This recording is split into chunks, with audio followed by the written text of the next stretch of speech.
Hello, everyone, and welcome to SmashBoxxTV Podcast 555. 3 5s. What game would 3 5s be good in? Like Yahtzee? Yahtzee. It's a good start. That's an obvious It's a good one. first roll. It wouldn't be so bad in cribbage, more than likely. Yeah, cribbage would be a great one. That would be a good one, and that kind of goes hand in hand with the... I was almost called it the dynamic disopen of all things. The glass blown open and the poker party that took place on Friday night. So then I think just playing some poker, I don't think you'd ever be too mad about having 3 5s either. Probably not. Depends what's up on the board. But yeah, I mean, are the 3 5s up on the board and that's what I have? Then I'm not feeling so hot. If I have 2 of them, hey, now we're talking. I'm going to take Ricky's money. Yeah. So tonight, here in episode 555, in just a few moments, we're not going to waste much time. We're going to get right to our GBO, our glass blown open champion on the MPO side. He will be joining us, and I'm talking about none other than Zack Nash. It'll be his first time here on the show. This must be the time he starts to get revved up. And I sent out a newsletter earlier today, and I looked up some stats for last year's Champions Cup, and he played really well. Well, not last year's champion, last year's OTB, which is this year's Champions Cup. And he played really well last year. So I wonder if this time of year just really suits him. We'll ask him. Yeah, I guess that would make sense. Well, it sounds like he has just pulled into Swenson Park. And so in just a moment or two, he's going to be joining us here live on the show. And speaking of Swenson Park, action taking place.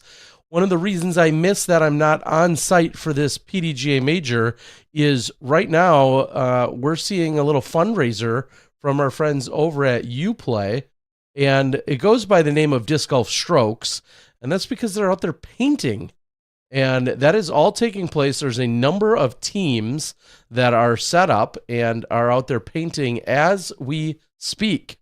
So we have a little QR code up in the corner. If we could just move that up about 2 inches and over a little and center it maybe on that square where Johnny's face, you could scan that QR code.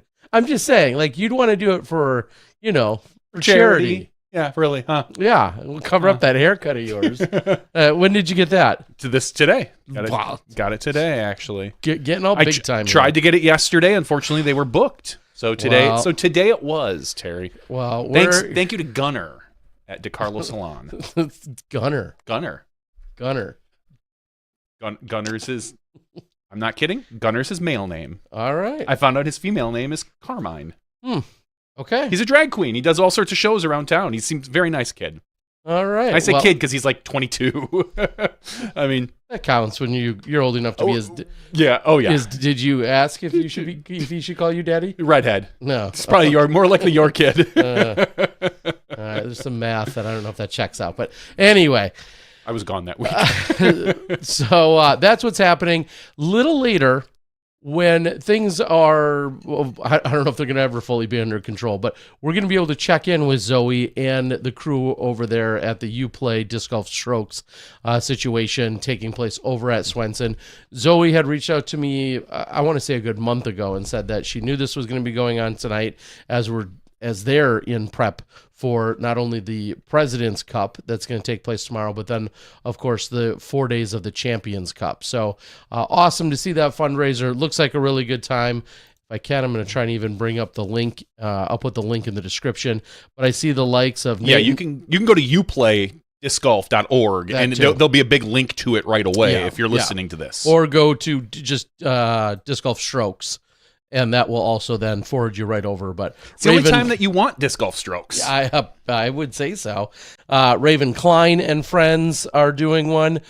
Kristen and Silver are teamed up. Madison and Erica are doing one, along with then Big Germ and his wife Jules. Paige and Ayla Pierce are doing one. And then Nate, Val, and Luca Doss are also on one of the teams, along with a couple other artists. So awesome to see. And my understanding is, and Zoe will clear us up a little bit, but these are paintings that you can bid on, or there's a buy it now price for $5,000. Just right there. Scoop it. If you want it, snipe it. Snatch it. Just don't let it start to get bid up. Because I would imagine once it gets close, if it if the bidding gets to like 4,500 or something, maybe they'll take the buy it down now away. So if you want these, snag it. And so, we're going to be doing some other fundraising stuff with Zoe tonight. Yeah. So it's all out there. It's available. Hopefully that we'll get some updates, and I think they're doing some other stuff locally on site, of course, to help raise awareness in terms of the fundraising that can take place with it.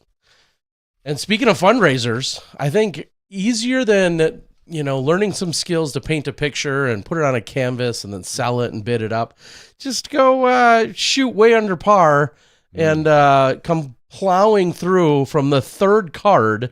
It's a few people you need to run over to get there. Hey, if they're in your way, you run them down. That's exactly what our guest did tonight. None other than Zack Nash joining us now. How you doing? Doing good. How are y'all? We're good, but like usual, we're never as good as our guest that just comes off of a championship run. And so first of all, thank you for joining us. You just completed the haul, going all the way from Emporia over to Swenson to get ready for this weekend. What did the last couple of days of travel look like for you? Oh, they were tough because I had to figure out when I could practice to start, and I found out that President's Cup was Wednesday, so I couldn't practice Wednesday. So then it put a haul on trying to get there this evening to get a few holes in to look at the course. So I drove 13 hours and 12 hours today. Now, what do you, as I said before, what do you need to look at the course for? You played so well here last year. Just, it's got to be muscle memory at this point, right? You were 8th place last year at the OTB, and there's only a few changes, right? A handful of holes. Yeah, that's what I was banking on. That's why I decided to play GBO, was I was hoping they didn't change the course up. But I tried to watch a couple holes of the practice round with Ezra and Goose, and I think they changed more than what I was anticipating. I jumped into the press conference just for a few minutes today. I wanted to see what was being said about it. And one of the things that was talked about is how there's A and B placements on a number of holes, and there may be as many as 10 holes that are different from last year. So that's what Andrew Presnell was talking about in his title defense. So we'll keep this relatively brief, even by our standards. Same park, same vibes. We want you out there to get your practice in, but we do appreciate you showing up and then joining us. First of all, nothing for nothing. We typically know our players and our guests relatively well because we've just been in the disc golf scene. They've been in the disc golf scene, and we talk to them all the time. You not as much as you've been a rising star. I haven't really had too many in-depth conversations with you. So let's start with a few basics of like your introduction to disc golf. Where did that come from, and how did you get started? It started when I was a little kid. My dad got into disc golf through a buddy of his in college, and then took a little hiatus when I was about 9 or 10. We got back into it just as something to go do for fun. And then the local club in Southeast Texas introduced us to tournaments with Texas Junior States in 2016. And then that got us into competitive play. And then me and my brother ended up winning our division. And then we got hooked. And you're all of, 21 right now, if even? 21. 21. Okay. So you've only had competitive play since 2016, 2017 timeframe. You played juniors and a bunch of different divisions for a few years. And now you're out there grinding it out on the tour week in and week out. You're signed up for pretty much everything this year. Everything but Europe. We'll talk about that in a minute, but when did you know that would be a goal? An aspiration of getting on the tour and making this a full-time career? The goal is since I found out about it. Like even freshman, sophomore in high school, it was always the goal. I did play other sports. I played basketball and baseball, but I missed more baseball games for disc golf events than I did vice versa. That's the same story Ricky had, I think. Yeah. Yeah, and Paul, obviously, with some backstories in being a phenomenal baseball player as well. AB as well. He's got the jersey. Yeah. So have you talked to any of those guys ever? Had conversations about prior baseball days? Not much. Some recently. I talked to AB a little bit at MCO about it, but we played different positions. I think he was a little better than I was. I was just going to say it. What it really sounds like is we should field a team, get a couple of teams out there. Everybody's played, a couple different positions. And then next thing you know, we need to have a celebrity disc golf, baseball, softball, tournament. Maybe like 40 years from now for you guys. Where on the diamond are you most comfortable? Oh, man. I played catcher. That was the position I played the most. Okay. Okay. Dude, I don't know. I wasn't too good at baseball, dude. That's why I took here to disc golf. All right. Yeah, well, then you're in the right place, and I'm guessing, I would hope, after a long and successful career, your knees will do better in disc golf than rather than being a catcher. That one's pretty intense on the knees. I don't know, concrete tee pads. I mean, still. I don't know how catchers can even get up and walk around after being professional. This year, let's kind of fast track into this year for you and look at some of your performances. How do you feel, entering into the 2025 season, knowing you have a full slate of playing all these great events? How did you feel coming into the season? Good. I've come into every season feeling the best I've felt from the year prior. This year, it was a little bit different because I put so much work in the off season, specifically into putting and hitting backhand lines on tight greens. And then we went pretty much straight into Olympus, which is all of those things. And I just played terrible. So that was a little bit of a setback, but then I had the opportunity to play at Waco feature card, and I just did, by my mean, I did really well. Made all my putts, some of the best putting I've had yet, and my putting's only excelled from there. So, yeah, you finished 17th at Waco, and then you follow that up in Austin with a 78th, but then come back and 20th at Music City. So, I mean, definitely on the upswing. Can't argue with that. Trying. Do you feel like there's things you're figuring out as you go, maybe even week in and week out with some of the improvements we've seen from you? Yeah, every week. A big one is working out while playing disc golf and figuring out that whole routine and where I want to go with it. And then secondly, it's the exhaustion part of it. I think that's where I'm kind of starting to learn better than the last 2 years, because this is my third year on tour. And I just feel like I'm more comfortable. I've also seen the courses a lot more, so it's not quite as much work. Yeah. And I was just going to say, I feel like it usually does, there's that excitement of the first year, but everything's new. And you want to play as much golf as you can, but probably pacing yourself is difficult. And with each subsequent year, there's going to be a few holes that change here and there. But for the most part, you're starting to kind of like learn the ropes. What would you... knowing this is your third year, if you somehow could go back in time, what would you tell your first year of touring, the version of you from year one? What would you be warning yourself of in January 2 years ago? Oh, shoot. First thing would be quality of shot over quantity of shot. I'm much more of I take less shots now, practice throws now, and just really focus on the quality of the shot. Because then I just keep confidence in my brain all the time, because every shot is well executed.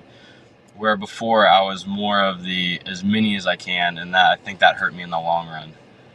That's got to be mentally difficult. Like, because I said this last week, going to an event this upcoming weekend, I rarely practice anymore. I just want to get out and throw a bunch. Keep throwing. I don't necessarily put as much thought into every shot, because it is exhausting, as opposed to, an event where you step up and you're like, this is my shot. I get one opportunity at this, versus doing that week in and week out for every practice round. Like, it just feels like that would be mentally taxing. Yeah, it is. Especially if you're one of those guys that wants to go and play 3 or 4 rounds on the course. Like, I found my happy medium is 2 rounds. Once I do more than that, then by that, third round in the tournament, I kind of get bored of the event, kind of get bored of the course. I quit thinking as much into the shots.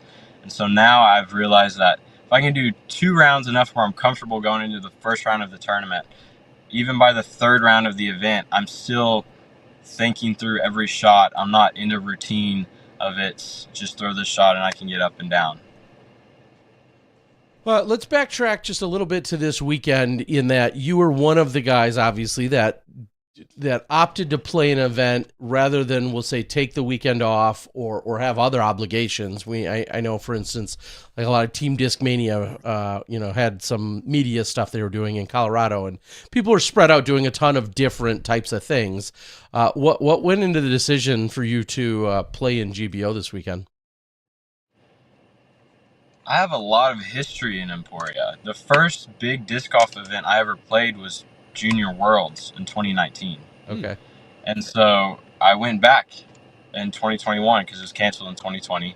And then I tried to go back in 2022, but I actually, it was one of those didn't type fast enough situations. And that's where I ended up going to NADGT instead and got my tour card through that. But every year since, I've made it a point to go to DDO, and I've always had a great time. I think it's the best venue for disc golf as far as if you love everything disc golf.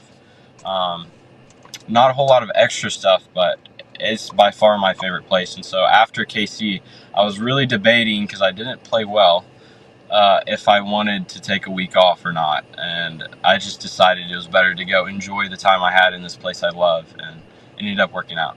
Yeah, it certainly did. And there was a couple of side stories, and I'll talk extracurriculars later once we let you go, because I was there for, there was still a little more than 400 people at the event with a ton of activities going on.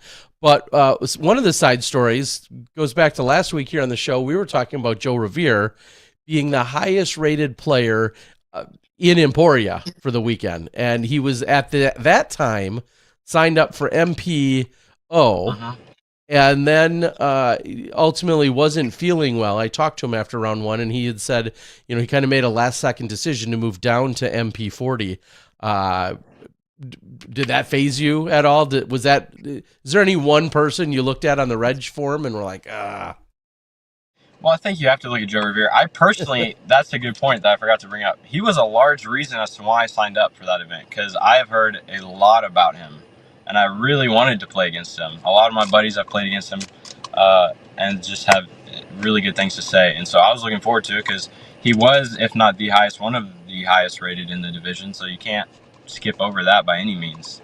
And I was kind of bummed that he decided to move to a different division, actually. But yeah, I think. Did they play the same course? The same? They did, obviously. Okay, so, yeah, I mean, looking at scores and anything can happen, competitive juices kick in different ways, but I think he would have taken third in MPO. Yeah, when it was all said and done. Yeah, he was the highest rated competitor in the entire tournament, regardless of division. He finished at 22 under. You ultimately finished at 25 under. But let's hone in on that 20. I'll say the 25 under, but really it's the last round. Half your strokes came in one round. So kind of describe where you were coming into championship Sunday, and then tell us how it unfolded. Well, I was not thinking I was going to win. Obviously, you go into every round hoping that something can happen, but I was talking to Ryan Draper, the tournament or the course TD, and we talked about it, and I was thinking 14 because I was down by 7, and 7 under is a really good round out there. So I was just banking on the fact that they could get to 7, and if I could double that, the best I could do was a playoff. And I started off with an out of bounds throw on 1, so I was kind of bummed, and then parred, and then I went 4 down through the next 4. And after that, I thought I might have an opportunity if I could stay hot. Well, I mean, Oh, go ahead. Sorry. Well, I was just going to say that I ended up missing like a really short putt on 1 hole. Kind of blew all of my putting confidence. And then we just restarted from there. I kind of switched up my putt to get something fresh in the brain, and then off to the races. Yeah, and one of those included the eagle on 13, which we see quite a few of our top finishers were able to get that eagle on the 13th. Let's start with all the scores, like you said, impressive. This was just a slightly different layout out there at Champions Landing. Describe a few of the differences versus if someone had played it last year. Well, the biggest differences to me was hole 1. We play par 5 to the women's basket, I believe, or Yep, just the shorter a couple one. hundred feet shorter, I think. Yeah. So I actually had eagle putt the first round, and then I had a birdie putt after throwing out of bounds on the first round. So it was very obtainable. Mm-hmm. Hole the other, I believe several of the others, and then hole 8 was the first big change again. Par 5, shorter pin position. Yep. And that actually led me to try to go for eagle on that one in the last round. And I was just fortunate to get far enough over the hill when I went out of bounds that I was able to get up and down. But other than that, I think it was hole 10 and 14 and 18. Yeah, that sounds about right. 10, you guys didn't play through the tunnel, which we've seen for the last few years. And then I didn't see 14 myself, but then I know 18 wasn't playing over the water on that second shot. You guys were kind of playing kind of almost to an old position, but not. It was just a little bit different look. It was kind of weird, or maybe you can elaborate, but some of those greens, I mean, a spike shot onto 18's green was actually what some people were looking for instead of trying to avoid the greens, right? Yeah, that was weird because hole 18, because we don't even throw from over the water. Mm-hmm. So hole 18 was just really soft. It was really easy. Because my plan was just spike hyzer over the trees in front of me and then like 150, 200 feet up for the approach. But it was cool to play up towards the clubhouse onto a little green. There was a little bit of a crowd there. It was a lot of fun. But I wish we would have been able to play it back to the other pin position. I think that's a lot better hole. Yeah, it's really just a gallery thing, I think, of, if there's enough people that warrants the big gallery being down at that lower location that we've seen the last couple of years, as The opposed one over to the water with with the kind of the pavers behind the the pavers. big bricks, as opposed to being really a lot closer to the clubhouse, which was where we had a gallery. It was a small one, but at least they were hanging out right there, as you were saying. At what point in that final round did you look at it? Because, again, you're in the third card, so you're finishing up in front of all these guys. Did you think, hey, I legitimately have a chance at this? Because, as we know, if Isaiah is out there shooting an 8 or a 9, you're probably thinking, all right, well, second or third is great. At what point do you look at the scores and go, wow, like, I could take this one down? Ooh, good question. Historically, I have not looked at the scores in the past when I was winning a tournament, and it led to some poor decisions that cost me the tournament, actually, at multiple A tiers. So this time I was trying to just play it smart and play off my feelings. I was feeling confident, and I was just going birdie after birdie. So at that point, there wasn't a lot I could do as far as looking at the scores. When I knew I was starting to play good and something had to have happened was when Mason showed up with a camera with Birdie Productions. He showed up with a camera, and whenever a camera shows up, and the vibe changes, the card starts getting excited when you make a putt. Yeah. Like, you can just tell something's happening. I didn't know what. And then we get to hole 16, and I was joking with my buddies all week, and I was going to lay up because we had a little fairway on the right side this year. You could lay up and get a par. But so I get there, I just birdie 14 and 15, and I see that I'm one in the lead. And then I just think to myself, I'm like, man, you can't do this at DDO or any other event out here. Like, you can't. You're a professional player. You should be able to hit this little island. You can't lay up. That's just, you can't be a wuss. How did you miss it? And then, of course, over the top. I was not missing it short. If I missed it, it was going to be right over the basket, and that's exactly what I did, unfortunately. But so then you went up, you went past it, over the wall, into the water? Okay. Yeah, and then from there you go on to the island. We saw that change a couple of years ago. You go on to the island, and you have roughly a 30, 36 or 39 footer, they call it, I think. And it was a good putt, wasn't it? It was. I was happy. I thought I canned it. And I actually had a very similar putt Friday, and I hit the basket and rolled in the water. So that was kind of in my brain. And then today I was just like, I have to make it to really have a shot of playoff at this point, because I just assume Parker's birdieing out. He's one player you can't ever count out. He's such a good disc golfer. And I ran the putt. I had to. And obviously I ended up missing it, unfortunately. It's just low. and I stayed on. I was able to tap in for par, and then I knew I had to birdie out, so that's what I tried to do. And you did. 17 and 18, you got both of them to eventually, unfortunately, Parker on his last, 5 holes only gets 1 birdie on 17 and comes up 1 short of you. Were you able to chat with Parker afterwards at all? I mean, because he was looking at repeating, right? Or no? Yeah, he had won a couple years ago. I think he won 2 years, 2 or 3 years ago. Never mind then. So, did you get a chance to talk to Parker at all, though? Yeah. Parker came up to me after he had just tapped in and talked to me a little bit, and he knew he had to throw it in. I'm sure he was bummed his tee shot took a bad bounce, or I didn't actually see it.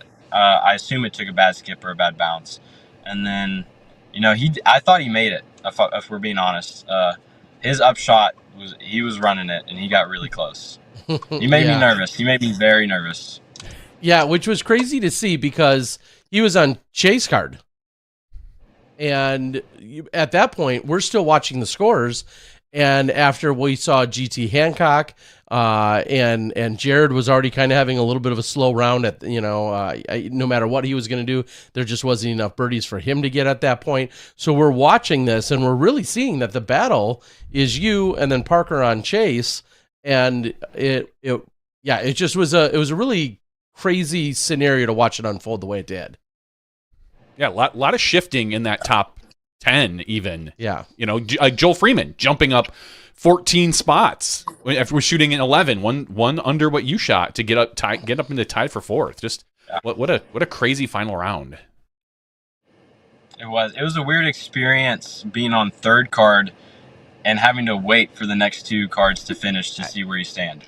Yeah, and it doesn't happen that often. Obviously, your round was that good, and at that point, and you were saying it with Ryan Draper earlier, is you need to, post a good score, and then you need a little bit of help of somebody else not posting, their, a score obviously that matches yours or that is better. Mm-hmm. So, just the fact that you had to hang out, wait for it, and see how things were going to shake out was certainly a little bit nerve-wracking. I was standing not far from you and Parker and a few of the others, and what was that sigh of relief when you saw, whether it was Parker or GT or whatever, we saw that GT, I think, parred 17, and that kind of officially ended his chance. What was the initial emotion?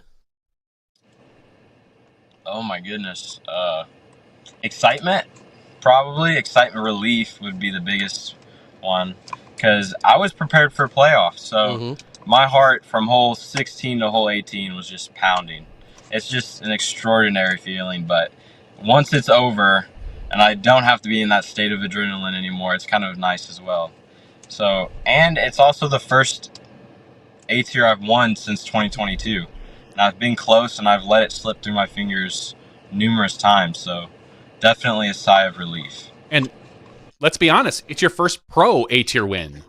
The one in 22, you had 2 of them in 2022, but both of them were amateur. So this is really your first this is your platform now. This is your big coming out party. Yeah, it's pretty cool. I was joking with some of my buddies before this event, actually, because I've had some good finishes on the Pro Tour, that it would be wild if I won a Pro Tour event before an A tier. And then that'd just be crazy. It was well, I'll ask you this. Playing there versus anywhere else. You said you have these moments, this history with Emporia, with playing there. Is there anywhere else that would have felt even more special? And I know that maybe seems like a silly question now that you got the win under your belt, but did it not matter? I mean, just picking up that win was exactly what you needed. Did the location even matter? I think GBO and doing it in Emporia, to me personally, was probably the best place I could have done it, because there's just so much history there. All of my family has been there and seen me play there. A lot of my friends and close, some of my family was there, and they wouldn't have been there at any other A tier. It just wouldn't have been possible. So to do it that close to home and a tournament and course specifically that I have a lot of history at was amazing. It was probably the best place I could have done it. That's awesome. And one of the unique features of this weekend was that you played the two courses. Every division played two courses. They rotated. There were just 4 courses in play, which is the least that we've seen at a GBO in quite a few years. But there were 4 courses ultimately in play: Jones East, Jones West, Champions Landing, and then Peter Pan. And on Saturday, you played the one other course. So Friday and Sunday was Champions Landing. Saturday was Jones East. First question is, do you like that mix-up? Do you like, multiple courses over multiple days like that? I think it's fair for an A tier to do that. Yeah. I wasn't particularly fond of it. Okay. I think you can tell I didn't have a great round at East. I'm not fond usually of just a lot of short hyzer kind of holes, easy birdies where someone can shoot 15 under. But I think it worked out all right. I showed up expecting to play Champs Landing every day. So you just didn't read. No, I signed up 6 hours before it closed. Okay. Yeah. I mean, I was going to say, because it wasn't a surprise, but if you're going off history and you're going off what you're used to, that's a totally fair assumption. But yes, the fact that everybody was rotating throughout the weekend was pretty, I think, a cool component. Obviously, some liked it more than others, and I don't think that's even negative feedback. It's just a preference of yours that you didn't necessarily, were anticipating. I would do it again. Yeah, okay. I would love, I would love playing 2 courses again. I should have read. I just wasn't expecting it. Yeah, well, and then, we talked about it this weekend. You show up, you drive to the other side of the country, you show up, you're going to be playing at Swenson, but in order to provide a little bit more variety, they're going to have, multiple pins on some of the rounds out there. So all about, trying to find a little bit of that variety, especially over 4 rounds. How do you feel about whether you're moving pins or not? How do you feel about this weekend where it is all 4 rounds at the same course? It sounds like that's something you'd prefer. Yeah, I love this course. Okay. It's one of my favorite courses. It fits my play style really well. That being said, I don't know about some of the new pin positions, but this was my favorite place to play last year, and I think I'm sure had an effect on why I played so well. And that's why it had an effect on why I played so well in Emporia that last round. Just genuinely enjoying what you're doing and the round you're playing matters a lot. You're not having to fight negative emotion. I was just going to say, I mean, if we're going to use a present day term, just the vibes are all there for you. What would it mean? What would it mean to follow up last weekend with a win this weekend? Oh boy. Well, that would be crazy, because then you're skipping and winning a Pro Tour event. I'm just skipping steps on the ladder. Sure. But it wouldn't be the worst thing in the world. Not at all. No, the biggest thing is I'm just trying to find a qualifying spot to get into the European Disc Golf Festival. Okay. Well, so that brings me to what you said earlier. You're not planning to go to Europe right now.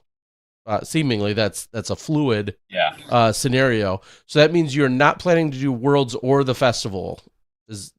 Well, I'm signed up for Worlds right now, and the tentative plan is if I qualify for the Disc Golf Festival, then I will go. But I don't want to go just for Worlds and then come straight back. Okay. What are, I'm truly ignorant to it, what are some of the ways you can get into the festival? What are the qualifiers? Well, there's a Monday qualifier, which I'm not betting on myself to attend. Okay. And then it's the top 4 spots at Elite and Majors. Of people that haven't qualified already? Correct. Okay. All right. So kind of like the USDGC does in a sense. So that could literally be anywhere from 5th place to 20th place. And I'm hoping I'm somewhere in the middle. I'm hoping you're near the top. Yeah. Let's make it easy. Well, Don't even think about it. Somewhere that gets me qualified would be awesome. I wonder if somewhere there's got to be a list of who already is and isn't qualified and or playing. So I'm sure it probably wouldn't be that hard to find it. But maybe something worth keeping a note on. Something to note next week when we find out who qualifies. We'll have our freshest qualifier. It'll be you. Let's hope so. Yeah, that'll be easy. So, That'll be a good follow-up for us. All right. Well, I really genuinely, we could talk for probably hours upon hours, but I really want you to get out there and be able to see the course. Is there anything that you want to share that maybe you haven't been asked about or talked about yet? Is there anything you want to share with the disc golf world or community regarding this win or anything here in 2025? I don't know, man. Just keep a lookout. Hopefully I feel like my career's trending in the right direction, and hopefully it continues to go that direction, and that I can bet on myself. I was not sponsored going into this year, so I took a bet on myself to come out on tour and try to find some success to start. I feel like I did that, so that feels really good, and hopefully it continues that way. I have picked up some smaller sponsorships on the way. I'm sponsored by Legit Disc Golf and Meridian Disc Golf, but no major manufacturers or anything. So looking forward to the rest of the year and what I can get going for next year if this ends solid. Do you have, for any of the manufacturers or team managers that watch our show and occasionally ask us questions, do you have your eye on anyone specific, or is that you're just waiting for someone to reach out to you when it comes to a major manufacturer? No one specific right now. I was with Innova, and it just didn't work out. And I think I throw a little bit. I'm open bag, so I throw a little bit of everything. So I've been able to experiment with a lot of discs. And I think they're all good. I've tried all of them, nearly. Probably not literally, but there's so many out there that each brand has, and they all feel good. So I think whatever brand, I think it would work out. Okay. Yeah, and for reference, everybody, he's at his highest rating of all time. He had touched 1020 at the end of last year, but he's back, kind of went down to 1018, and now he's back up to 1020. So you're definitely trending, as you said, in the correct direction. Yes, sir. Excellent. Well, again, I want to say thank you for joining us. Congratulations, first and foremost, on an incredible third card victory. Certainly, everyone now knows. People knew you could win. People knew that you could play well and all of that.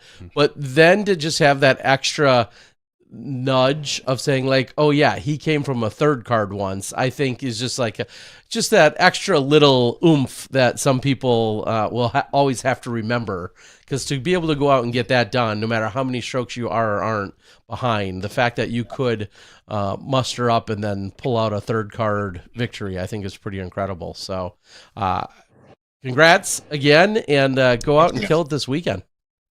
I appreciate it, guys. Thanks for having me on. Thanks a lot, Zach. Have a good night. Good luck this weekend. All right. Bye. See ya. And that is Zack Nash.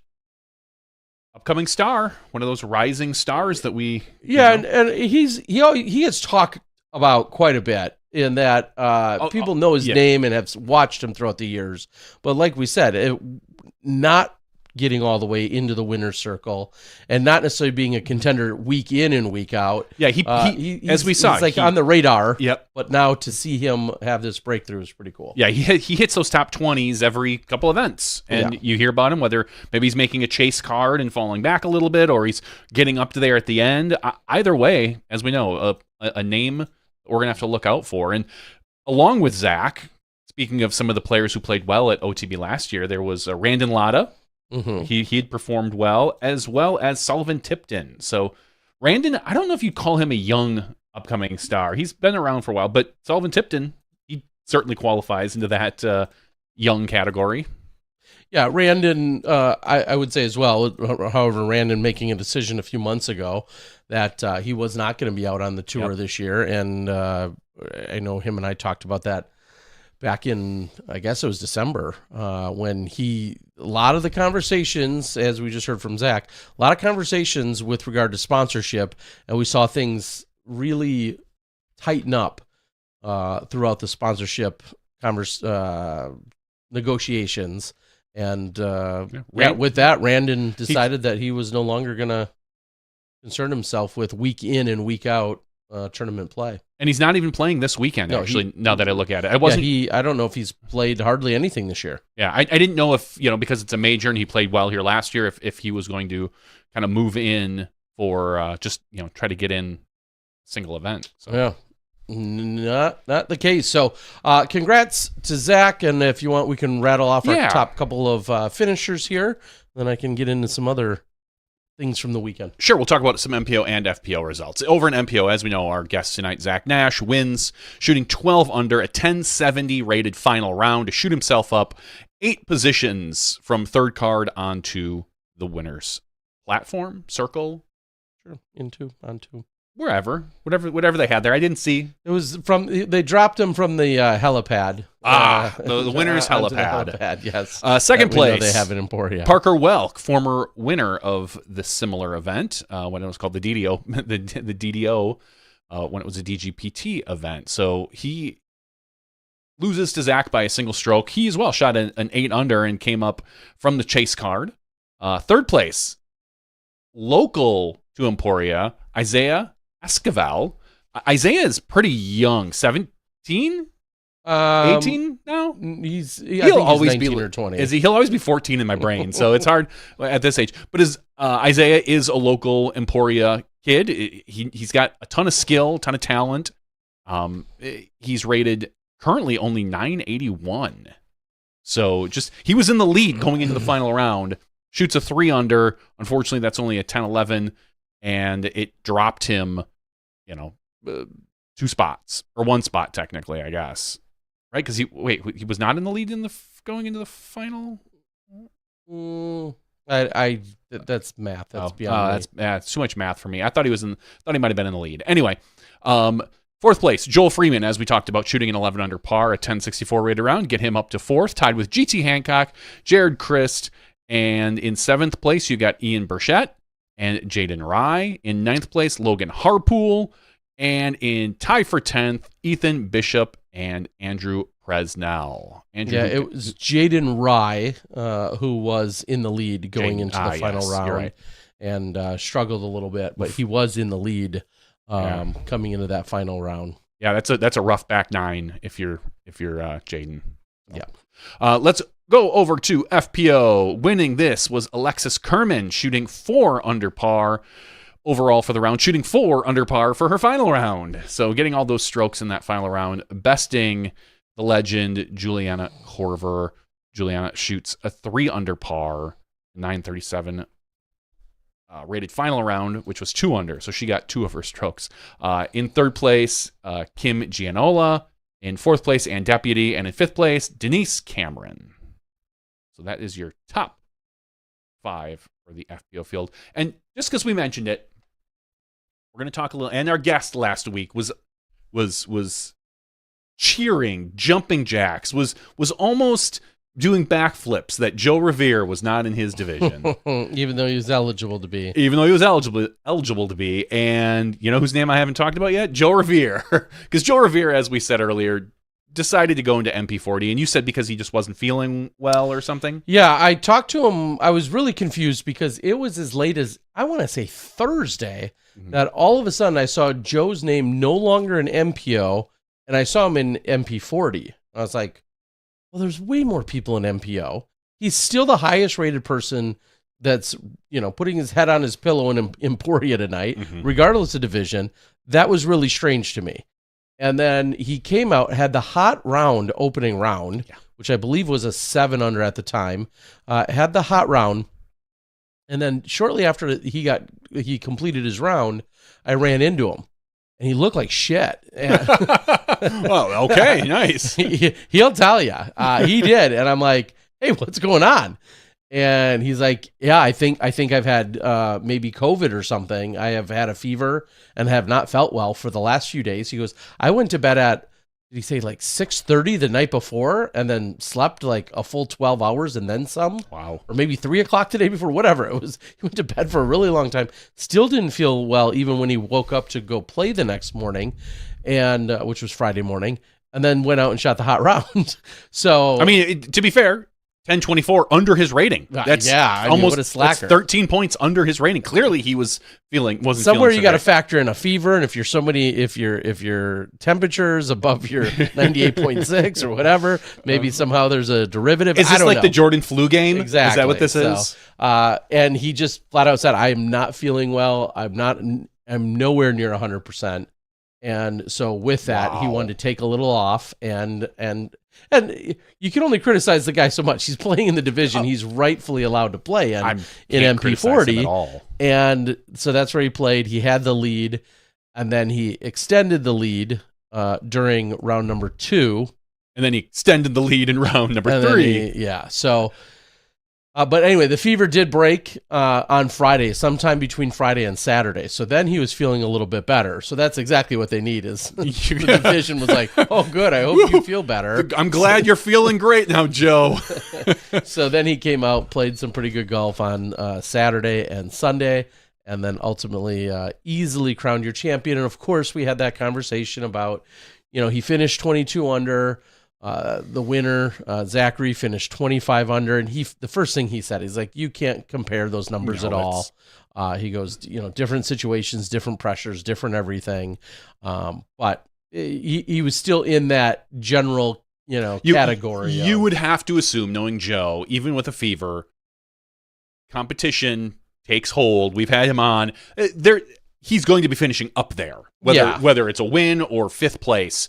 He's going to be finishing somewhere up there. And so he shoots a 22 under for the weekend, averaging 1034. As we said, a few points under his rating. That's probably why he was well, and even just thinking, I think it was Emac who said this on Sunday after the tournament when we were talking about Joe whooping him. He said, same thing. Your mentality going in, when you got 9 holes to play, just even your mentality is you're up by 15 strokes. It's just everything feels different. Yeah, I don't know. With some of these guys, especially Joe, you're going into that back 9 up by 9, 10, 11, 12 strokes, whatever that is. There's probably even more competitiveness than you think. Just to think, I need to hit a certain rating. I need to get this. You stop concerning yourself about the win. Unlike someone like you and me, which would coast like a mofo, just purposely give me a raft. I'm trying to coast this one in. Yeah, just purposely throwing it in the water and looking at our opponents. Hey, I still got more. No, those guys probably kick it even into a higher gear sometimes. So anyway, Joe Revere at 22 under. Second place, Brandon Cawthorn, not Dixon Showers. He did not get his second place trophy this year. Brandon shoots a 6 under par. Third place, Emac, Eric McCabe, taking 5 under par for the weekend. And in 4th place, our guest from last week, Dixon Jowers. So Dixon not getting his second place that he was so rightfully deserves, but still an honorable weekend. And then in 5th place, Sean Galloway. Yeah, and really big shout out there. It was Brandon, who I believe came off chase card to ultimately scoot into that second place positioning by having the second hottest round of MP40. So Brandon fighting tooth and nail to go take that position away from Emac and Dixon ultimately. So nice final round. Yeah, I talked with Dixon. He said, he had a couple surgeries on Friday, so he just didn't play quite as well. He was feeling a little down. And something like that. That's your MP40. There was no FP40, so we don't need to really get too much more into the results of this particular weekend. But, Terry, what we can do is maybe we can talk a little bit about the extracurriculars that you got to see at GBO, because this weekend I looked for other events that we could talk about. There really are no other big events this week. It was just DDO, and there was a week off for other people to travel to Stockton. Yeah, I'll just say almost everything that you have come to know and love and expect about the glass blown open / dynamic disc open. They provided it still this weekend. The one of the small things that they didn't have that I've seen in years past, and I think it's just a matter of overall attendance and something that might get addressed in upcoming years, is we didn't see the flex starts. That was something that I noticed, is having the flex starts available leading into the week. Whether that's something they get back onto or not is a good question. I personally not really sure if they will. Obviously, that's a lot more manpower and people in order to pull all those off. However, they had 418 people, I want to say, which is such a good tournament size. However, it's funny that we feel like somehow it feels like a letdown when it's really not. Try and run a tournament, any kind of tournament, with 418 people, and you'll probably be overwhelmed. And that's an outside view from us saying like, oh, 418, gosh, this thing used to bring in 1,000 people. But or 1,600. Or whatever that number is. But if the DDO crew or the GBO crew, now, you guys are awful changing the name back. It's just going to wreck me. I'm going to, That's your fault. It's like when Steve Dodge is eventually going to go back to the Maple Hill Open. I'm just going to hate it. I'm going to hate it. The GBO, if the GBO crew is saying, cool, this is our first year back as GBO, let's keep it to around 400 people. And then next year, maybe we open it up to 600 or 800. Then that's a whole different discussion because it's our expectation versus their expectation. Yeah, and I don't know what that is. I didn't ask. I really do. There's so many variables here and then unknowns. First of all, the question really is there a concern to try and ever get back to that number of people? Like, do they want 1,200 or 1,600 or 2,000?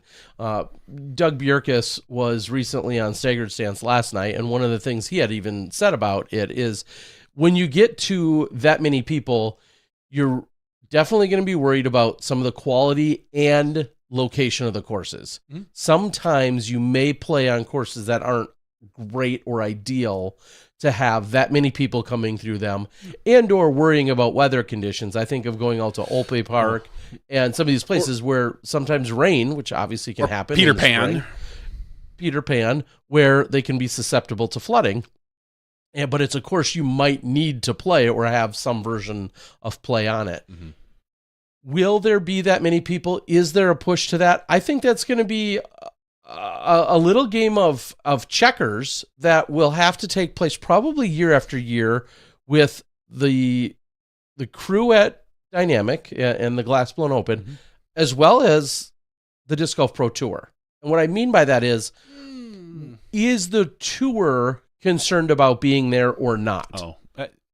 Because that is what I think will then dictate what the Glass Blown Open response will be. Yeah. Because we all know when they're slated to host the event, they're going to put on a really big, great event, and they're going to pull in all the resources and make it happen. If they don't have that pressure or expectation, and they can have, we'll just say a quote unquote regular event or a big event of their own caliber, it's just totally different. You and I both know the Disc Golf Pro Tour has 100 times the demands from all different sides coming at you than just being a really good big A tier. Yeah. And your focus is different. When you're running a Pro Tour event, you have two divisions. You have MPO, you have FPO, and dare I say, almost nothing else matters for that weekend. That's not what the Glass Blown Open was built on. The Glass Blown Open has been built on a dozen different divisions with a ton of different play and a countless amount of extracurriculars. Mm-hmm. That's not the focus of the Pro Tour. So that's my whole point, is there is just a very differing point of view, and I think that's going to come down to year after year. Does the Pro Tour want to be having an event there? I think they're ready to step up and say, yes, we'll have one if you want us to have one. However, I don't know that there's going to be necessarily a massive push for that either. Especially with some of the response that we just saw in the KC Wide Open. The KC Wide Open pulled off a very successful event, which everyone at the Glass Blown Open would recognize and say, oh, yeah. They pulled off a great event in a really great city that's very close by. So you're not going to ever see them probably go back-to-back weekends. So is there going to be a point where KC says, hey, we've had this for 1 or 2 or maybe 3 years in a row. We're ready to take a break. And then maybe that becomes a year that the Glass Blown is back on the tour. Depending on courses and crews and whatnot, what I could see happen, as we talked about, is every couple of years, you switch it back over to GBO, DDO, whatever they want to call it. You switch over to Emporia, or they pretend that KC Wide Open, which we've seen in the past, has hosted a Worlds. Sure. A couple times, I think, twice at least. More than that, yeah. I was saying Pro Worlds. More than twice for Pro Worlds? Anyway, it doesn't matter. If, for instance, that were to become a thing again, like, hey, guess what? KC Wide Open is doing Pro Worlds. I could see a GBO or DDO 2 weeks before or after that. And then you have everybody in that same area. It would fit very well in that, hey, guess what? you don't have to travel more than 2 hours to get to wherever you're getting after whatever particular event. It would probably fit in with the tour very well, depending on when it was and whatnot. That's a scenario I could see the DDO or GBO coming back, is if KC were to want to host Worlds. But we know, I don't believe that's in the cards, at least for the next few years. But anything could change. Yeah, I'm again just thinking that's a whole different beast now. Yeah, than even it was years ago. I'm just laying out scenarios. I think the Glassblown / Dynamic Disc crew are ready, willing, and able to go if needed. Otherwise, I think they're kind of even maybe excited to get back to their roots of what the Glassblown was. For me, the Glassblown, I'm so happy that I was able to go and participate in the way that I did, because I still got to see all of the extracurriculars. There's the golf that was happening, which I'll admit I paid very little attention to. I was so much more excited about everything else that makes that the party and makes that the reunion that event has always, that's what that event was built on. And Zach even kind of hinted at it, is saying how this, like, there's the golf and then there's the experience. There's nowhere else in the world, practically, you can get this same experience where the entire city just focuses on disc golf.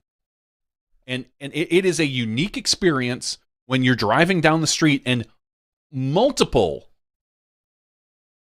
stores or oil change places or ice cream shops or whatever have signs that say, "Welcome disc golfers. Thanks for coming, DDO or GBO," or whatever you want to say. And when you pull in, there's a giant highway sign with EMAC on it, or like, these are things you don't get at any other event. It is an experience, and I will say, if you are, I would recommend to every single person, try it once. You may look at the golf and say, "Ugh, Champions Landing's not for me." There's a good chance you might not play it. There's a chance you might, depending on your division, but it's so much more than that. There's so many other things to do there. There's so much fun, and just getting to see all the different people and the block party and the Granada and the chocolate shop and all these other things, the poker and this, just, it is something I truly believe every disc golfer should, if you enjoy disc golf, should try once. Yeah, I unfortunately, we had a little bit of rain come in on Saturday night's block party, but that's just such a cool experience in itself to have this oversized fly mart, vendor mart taking place in the middle of the city. There's been even more food vendors that have come in, so you've got a ton of variety. And then you have the players, you have companies, you have everybody else that's also there to do their vending. And that's also where Saturday's Win Your Card was claimed, which I'll talk about in a minute. But then on top of it, the putting finals wrapping up usually at the block party. So it's just like, it's all of these different things that make up the overall experience. I thought it was really cool. I personally, after knowing there was, quote unquote, just 418 players, I wish there were more, that for every reason you just said, just more there to experience it, because it's such a unique time. It's such just a random number, but to me, like, 800 feels right. Like, 800 feels like it's big enough where it's like, it's really a number where you're thinking, like, that's a big event.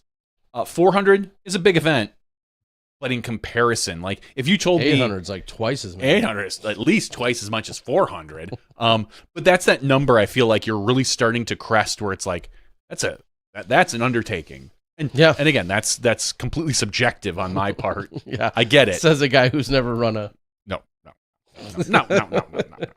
But yes, I totally agree with you. 800 is kind of it's more than the large events, but not the largest. So that seems like it does seem like a fitting spot. So we'll see what happens in the future. I wish them the best of luck. One of the many cool things, I know I talked about it and released a video or two, Saturday's Win Your Card prize was a tech disc. Wow. Yes. It's like isn't it like a $250 disc? $300 Or a $300? disc. Who whatever card you were on, just to set this up. Friday, it was the same thing. I'd tank my first 2 rounds just to hope to beat somebody on the last You round. only have to tank your first round. Because it was Saturday. It was the middle day. Oh, it was the middle So- day. Oh. So I just have to tank one round. and Exactly. nobody would even know I did it, which is great. So one of the course directors said that he thought that that may have incentivized somebody to do that. I don't believe I somebody know. would have actually thought of doing that. Maybe they would.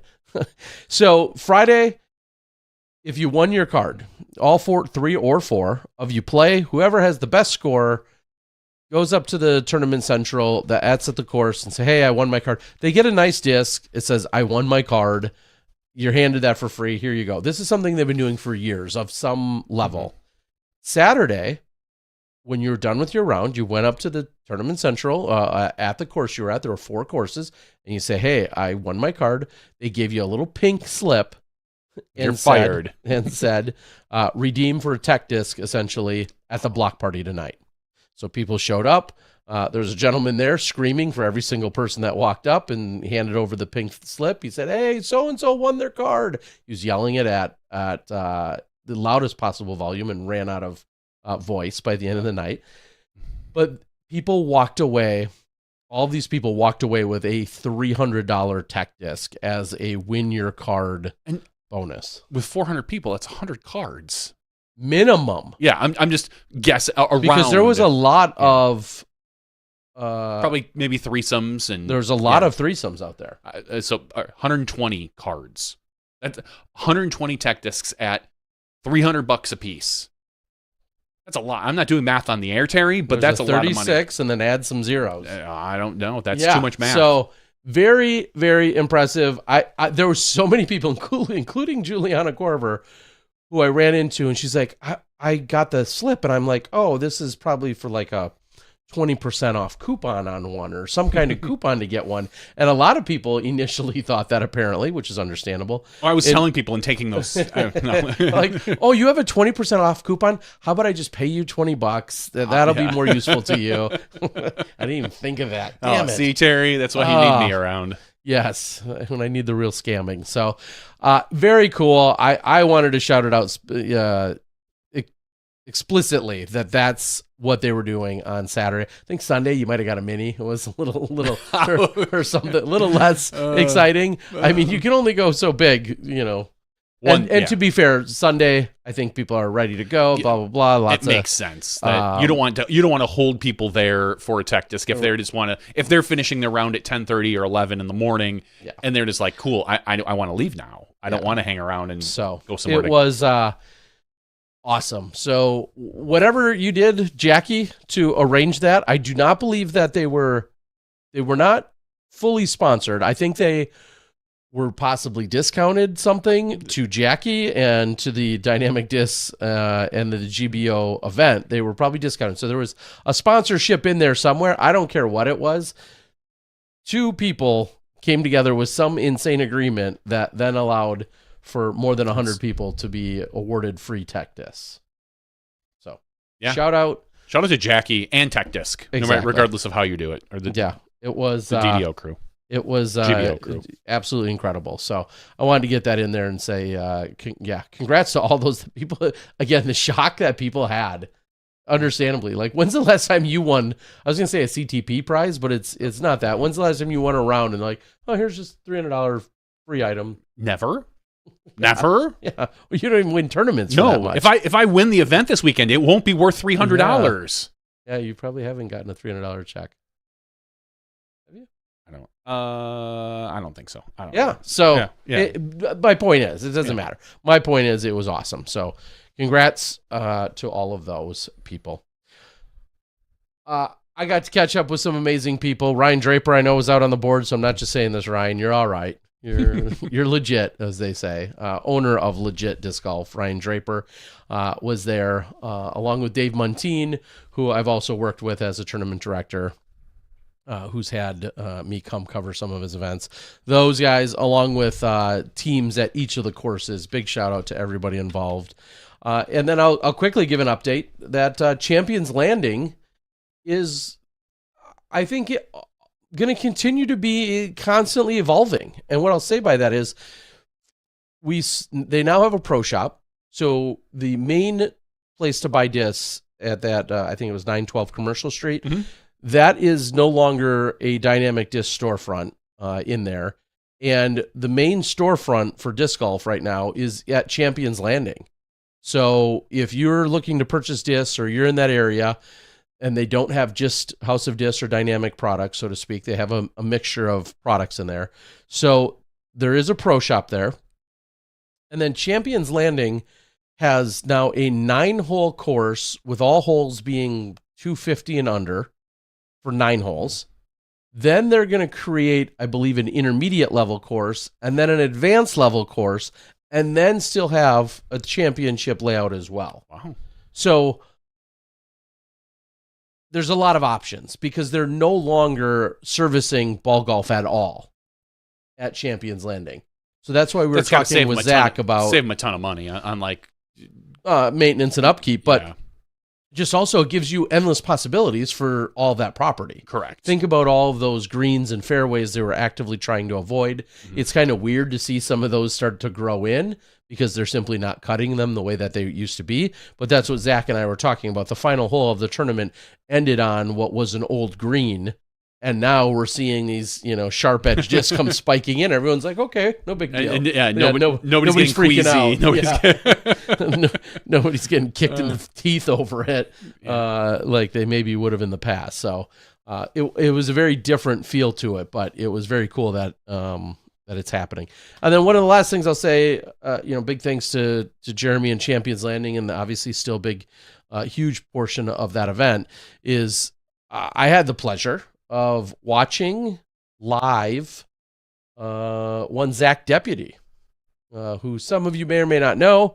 He's a one-man band. What's the term or the genre that you can get a whole bunch of beats going? Like you get a beat going and then you save it and it keeps repeating, and then you play another instrument and you save that, and then like he's making his own entire, like a DJ. Yeah, like a DJ, except for he's playing an instrument to get that beat. Yeah. And then able to loop it. I don't know what that's called, Terry, but it sounds cool. Oh, a looper. Hey, there you go. Yeah. Draper's telling me. Ryan is on the board telling me a looper. I don't it's know. A good movie, too, Looper. So, Isn't that I think that's the style, so to speak. So anyway, he played for a couple hours.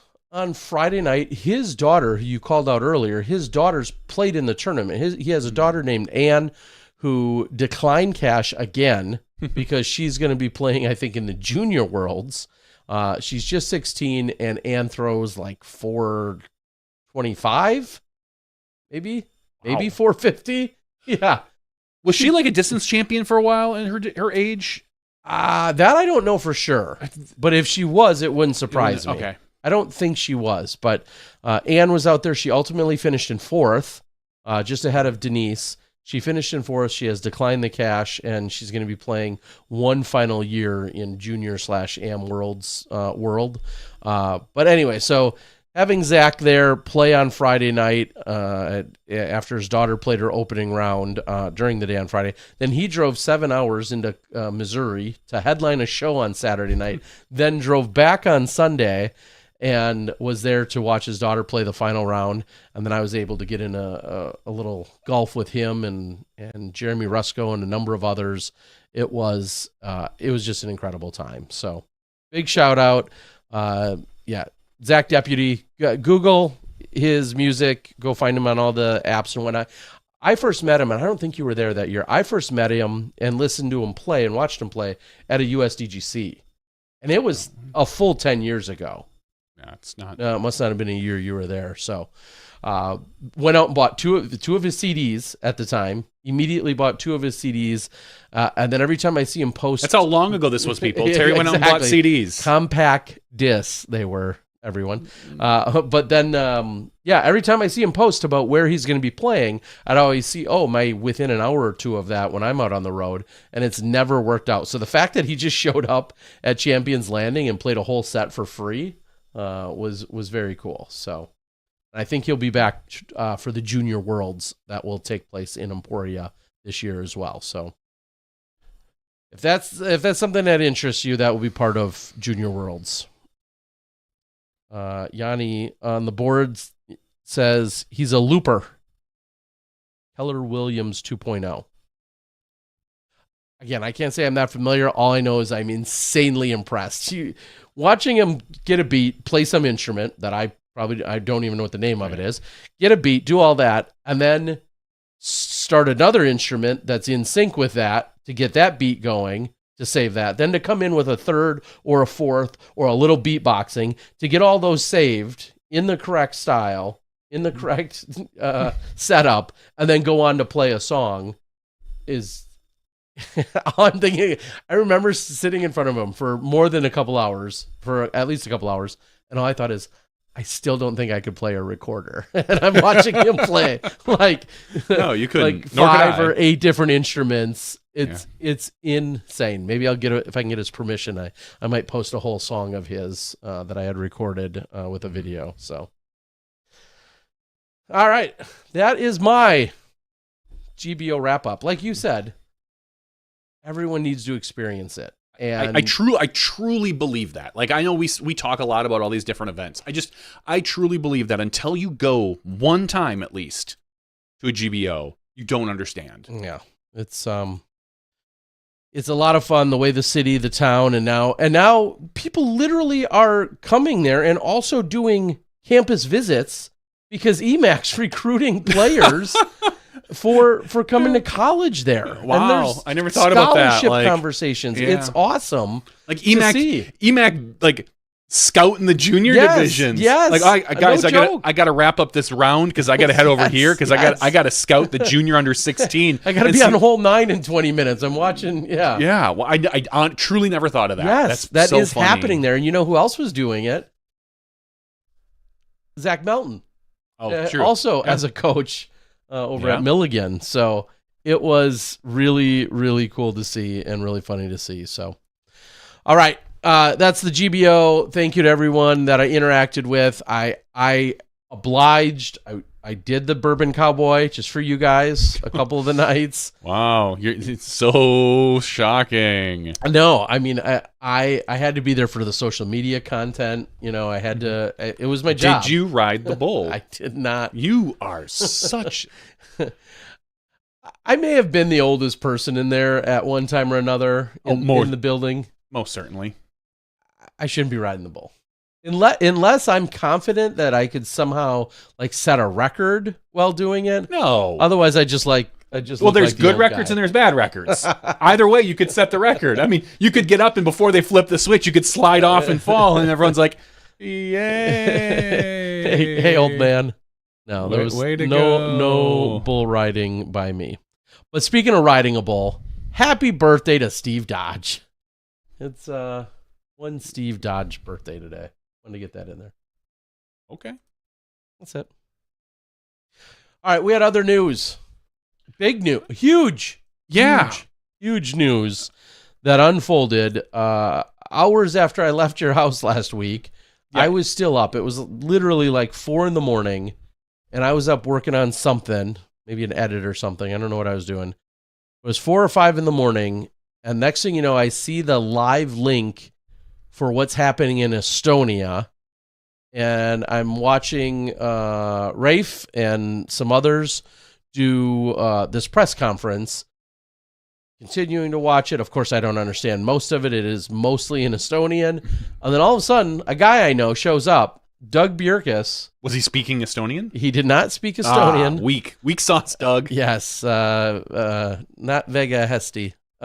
Anyway, wasn't speaking Estonian, but he very quickly got to the point and told us, Worlds in Estonia in 2029. Crazy. Honestly, truly, like unprecedented the way this went down. Not only Worlds in 2029, which is clearly the big news, but majors, PDGA majors in 2026 and 2028, which I'm curious because they say PDGA majors. They haven't announced which ones. Could that Since be? then, I think they've announced European champion. It's European Championships. All right. Yeah. I didn't know if maybe one of them could be like a Open. Masters World Championships or something along those lines, because that wouldn't shock me. If there's I always thought, even before Pro Worlds, I thought if there was a major that was going to go overseas, it would have been like one of the Masters ones. I agree. Because you've got a bunch of old guys who probably have cash that can fly over, and then you've got all these people over in Europe that, all these Masters that never will probably travel to the U.S. to play, because it's just not financially feasible for them. So it would make sense to have a Masters major over there, and I think we still should. So PDGA, get on that. But anyway, Johnny wants to go. you're not wrong. So the European PDGA majors in 2026 and 2028, 2027, I believe, is a DGPT event, an elite series, Yeah, and then Elite or Elite Plus. who knows? And then 2029 is Worlds, and I think this crew has proven that they are on the ball and they know what they're doing, and these are going to be great events. Here's my big but. I don't like the fact that the PDGA just awarded a major out of thin air. Just nobody knew outside of the PDGA. Nobody had a chance to bid against them for possibly a much better bid, although I highly doubt that would happen. But you never know. That's my only criticism of this, is that we have I don't want to say abandoned, but we bypassed our normal procedures and awarded the biggest event of the year to a team, again, that I think is going to do a great job. They're going to have great courses. They're going to. I'm not concerned about this crew at all. They've proven that they can raise money. There's all sorts of cash that's going to be going into this, new courses, all this stuff. If I would maybe feel a little better if this were a different major, an AM major, whatever, but it just kind of feels bad to me, like a precedent we don't want to set. That the PDGA is willing to just hand over a major to any group, regardless of who it is, without a formal bid procedure. That's all. I'm sure I'm not alone in saying that. There was some murmurings that one of the best Worlds that you and I ever went to, the Iowa Worlds in 2004, it was a combined Worlds. Mm-hmm. They were talking about possibly starting to look at a bid for 2029 Worlds for the 25th anniversary of the 2004 Worlds. And probably no one outside of Iowa knew about that. No. And clearly, but that's off the table now.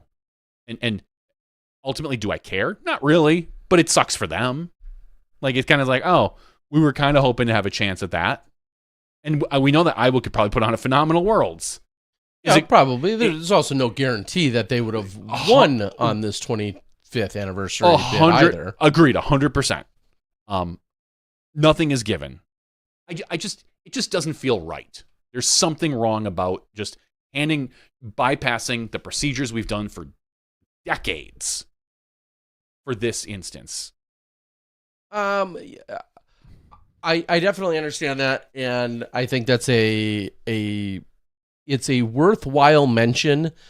However, we've also been in binds within the last couple of decades where there isn't necessarily a great or qualified candidate that has submitted a bid for Worlds, and therefore the PDGA has nudged or begged or called others to say, hey, would you be interested in hosting DD crew, World? Nate Heinel, Jeff Spring, those are people that we've pressured into running these events. Is this bucking the system of the typical bid format 100%? I understand that it is, and I understand where you and everyone else are coming from on that. But it's also, this stuff is not carved in stone. What do you mean? Well, I'm just saying, like, the actual process is not 100% cemented as a cornerstone foundation piece of how and what the PDGA does. So the fact that there's some variability here, and that it went down. I agree that it felt very strange, especially as a guy who's been to more worlds than almost any person on the planet, and has hosted worlds. I completely understand someone second guessing a portion or all of this. I absolutely do. And I can understand the very specific frustration coming from a team that was thinking about potentially putting in a bid. Again, with no guarantees, but we're thinking about putting in a bid. I get all of that. I really do. I'm also biased in that I've been to Estonia now multiple times, including this last year for the Estonian Fest, or for the European Festival held in Estonia. And that may be quiets, or it doesn't maybe squash. Quells, somewhere in between. If that's what's between squashing completely and quiets, if quells is the word in between there, then I think that is the most appropriate word for me. That it just quells my concerns because of me physically being on site and seeing what I've seen, talking to the people that I've talked to, and had the experiences that I did. Now, I know not everyone's had those experiences, good, bad, or indifferent. I understand that. But that's where I come from. And I don't think many people are concerned about whether the event will go off, or the quality of the event, or even the quality of the courses. I know there's been some a little bit of kickback on the course that we played last year. I get it. It was an easy course. There wasn't a lot of challenge to it that we're used to seeing at some of our majors for what was a DGBT event. Mm-hmm. I think that they can adjust that. They can add courses. The entire country is behind them. Like, we're not going to have a problem with what they provide. The crew is going to do a phenomenal job. They're going to have all the resources they ever need. No, I don't believe that probably anyone is questioning that. It's just the change in procedure. Yeah, in protocol. And I understand that. And that's what worries me. Like, I would hate to set a precedent that play pretend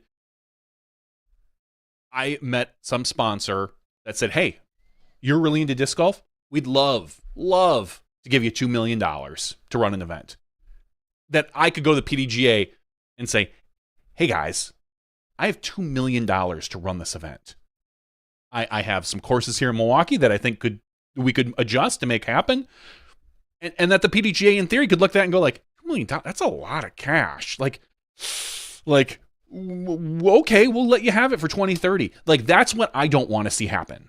I would, and I'm not saying that that's what happened here, because I'm 100% not saying, but a precedent being set that a Worlds could be awarded based on financial or even behind the scenes or anything like that. Like, well, if awards, let's say this: if Worlds can be not awarded because there's not enough financial support, can awards be awarded because there's so much financial yes, support? But I should still have to put in that bid. Even if it's almost a given, even if everyone on the PDGA says, dude, get this bid in. We're going to give it to you more than likely. You have the resources, you have the courses, you have everything you need. I still think a bid should be put in. Like, just, it should be public, it should be handed. There should be something there for us to see in the future. Here's the bid that won. And here are the bids that lost. Yeah, you won because, John, you had $2 million, $3 million, $4 million in your pocket, and Terry, Pewaukee, they're only going to give you $50,000. So that's why you won, and you lost.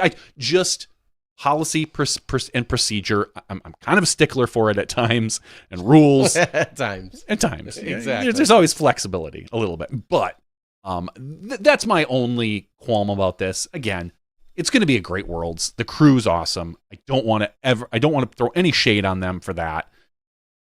And I'm excited. I'm excited to see it in Europe. I'm excited to see the European disc golf expand, because it can be such a bigger fish in Europe, in a smaller pond versus the United States, where we have where our attention is divided amongst more sports, and we're not going to get the support from, a state, much less a country, like they get. So,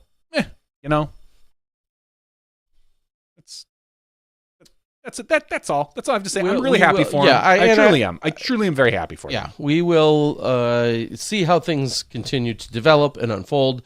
Obviously, we know that they're going to be building toward it, and a detractor could say, well, hey, why are we granting something on the hopes that things are going to get done? There's a lot of faith in them, but what if they don't get done? And I think that's where some of the detractors are saying, as you're saying, like, hey, this is beyond our normal protocol and procedures. And I can understand that. Like I said, for whatever reason, well, not for whatever reason, for my own personal reasons, I'm not as concerned as others may be. All right. So that was the big news, huge news. In fact, Doug Bjerkes was on Staggered Stance, kind of explaining this a little bit more in depth last night on their podcast. If you want to take a listen to it, I would suggest it. He absolutely hits that criticism head on. He talks about the idea of this being outside of the norm. He talks about how it came about and the situation that arose, and then the team that they're working with, and the faith and the energy and the effort that's there. He talks, he lays it all out, and he's not hiding anything or shy about anything or trying to cover up or dismiss anything. He does talk about all of that. So if you want to hear him talk about that, you can, like I said, over on Staggered Stance. Yeah, and those guys. The one positive is that it is so far out that, I mean, the fact that there is no bid process for it is a little disconcerting, but the fact that there were no bids yet, that nobody even really probably put forth much effort into bids because it's so far in the future, is a little bit better of the bad, I would say. He also, and I get it. just to also follow that up for anyone that concerned, we know 26 is going to be held over in Michigan, 27 to be held in the Northwest, up there in the Portland area. I think he said June, as in the next month or two, or in the next couple of months, is when they're going to open the bid process for 2028. Oh, so how nice. Open the bid people will be able to submit bids. However, I think he was very intentional in saying that the bids will be open and accepted. That doesn't necessarily mean that they're going to be chosen or granted either right away. I don't feel like there needs to be an urgency.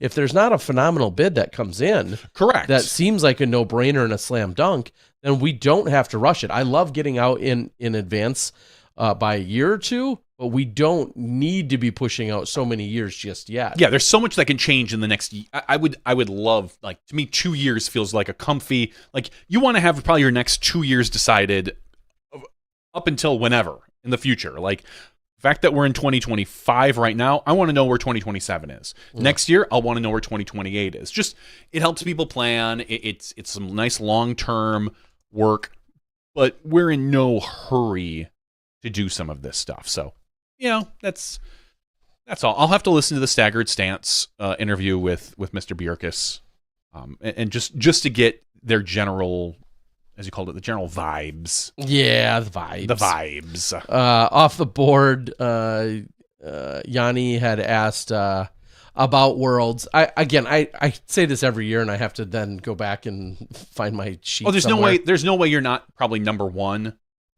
based on the different other junior, master, like those extra worlds. There's no way an amateur. Yeah, there's no way you're not the only person that's maybe attended and been part of more world championships than me, I believe, would be Dave Greenwell. And even I think even him and I had that conversation because of how many he had been at one point. But I had played in 20 consecutive. Starting in 1996, I played in 96, 97, 98, 99's AM Worlds, all as like a teenager. And then 2000 through 2015, I played in all of those at Pro World. So I'd played in 20 consecutive, and then also had run 2007, and then started working them as early as 2005, like AM Worlds and Flagstaff when I became a marshal. And then obviously 2010 rolled around, and then I was doing also media stuff oftentimes on my own, but doing some kind of media. And then at some point when they split up the worlds, and you would have a junior worlds was separate from an AM Worlds separate, masters, pro and AM Worlds, all of those different events. I mean, there's been some years where I was at 3 or 4 different world championships in some capacity. So yes, I've attended and or worked, either played or worked every Pro Worlds since 2000. since 2000. But then you factor in all the other types of worlds, including Zack Nash talking about it being at Junior Worlds, so on and so forth. Yeah, or when Gannon Burr was at a Junior Worlds a few years ago in Emporia, all of those. So it's been a lot. And that doesn't make me an expert. I just have been at a lot of them. That's all. I've seen a lot of those things go down. Let's talk real quick now about, I'm sure Zoe will be joining us shortly. I think that this was around the time that she had said that they were going to join us. So if you are interested, before we get to Zoe, there's the QR code that's on the screen right now, or you can go to youplayDiscGolf.org or discgolfstrokes.com. Disc Golf Strokes, yeah. And sign up for some of the giveaways, sign up for the paintings and stuff like that. But before we get out to all of that, where they're doing the paintings right now is over in Stockton. Tomorrow we have the Champions Cup, the 2025 President's Cup first. Oh, that's true. The President's Cup. Yeah, Champions Cup is the weekend. President's Cup is tomorrow. So kind of your typical U.S. versus Europe. Everyone says this is the best chance Europe's had. Just like it was Just like it was last year and the year before and the year before. Their chances keep getting better. They do. They certainly do. Obviously, we see more and more of top-level competition coming out of Europe. So that makes sense that that's the case. My only question is... How much are they going to lose by? No, my question is like the pressure. I don't want to ever be or see that team captain from the U.S. who might lose the first ever, because we have in the U.S. dominated this event, some years easier than others, but we have dominated this event for 18 iterations, is it? 14 or 18 times? Whatever it's been. You don't want to be the captain that was the first, like the first U.S. Olympic coach that lost with the pros. Yeah. So Avery, I wish you the best of luck. Of course, Avery Jenkins, our 2009 world champion and esteemed professional and ambassador in every possible way. That's done a million things. I hope for the U.S.'s sake, he adds team captain champion to his resume. They're not gonna lose the U.S. Not this year. If they're gonna lose, it's gonna be next year. Yeah. Okay. Over in it's European territory. It's gonna be European territory. Kristen Lott is gonna be the captain. Mm-hmm. It's all setting up for the storybook. Okay. Like this is the second to last chapter where you think that Europe is done. Like, there's no way they could ever win after being beat like this, and then next year they come and beat us. That's just how the storybook goes. That's how the PDGA has it rigged. That's true. Doug showed me. He did. Well, that's after we checked in with QAnon. Yeah, I mean, this was all drawn up. It's all been preordained, Terry. It's when the Vatican white smoke comes out, then I know. Okay, that's just how it works. It would just make such a storyline that you almost think it's a movie when it happens next year on the home turf. Just like this year, if there's going to be a European winner at Worlds, it's going to be this year. You're going to see your Antala win this year, and this crazy storybook win. One of the Finnish women. Well, I mean, we've already had a European FPO winner. Yeah, what about Henna? I mean, sure, Evelina won last year. She's Finnish. This year goes to a different Finn. Yeah. Silva? You're talking Champions Cup. I was talking Worlds. That's what I'm talking, Worlds, yeah. Oh. I mean, just to have a Finnish winner on FPO and MPO. That's my point. Yeah, I suppose you could do that. I mean, I just think I just assume it's going to be Kristen. So, wow. she's okay. That's the assumption. She's got the best odds right now. But when Antalo or Vino lifts that trophy, the whole place is going to go crazy. All right. I'm sure there's about 100 U.S. people that are going to argue with that. Different. That are going to they want to be the first winner on European soil. But as far as storybooks go, that's how the storybook ends. Okay. Or if they don't win, it's the Rocky story. They get beat up, and then they have to train for 4 years to get it in 2029. Perfect. I'm just, so I've got storylines written here, Terry. Thank It's you. just a matter of whether it's the last chapter or it's not.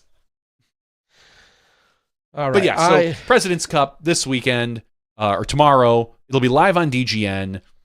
You can watch as much as they're going to be able to show. Obviously, it's difficult. This is a really difficult event to cover because you have so many different things going on. You've got four MPO and 2 FPO? Sounds right. I think it sounds right.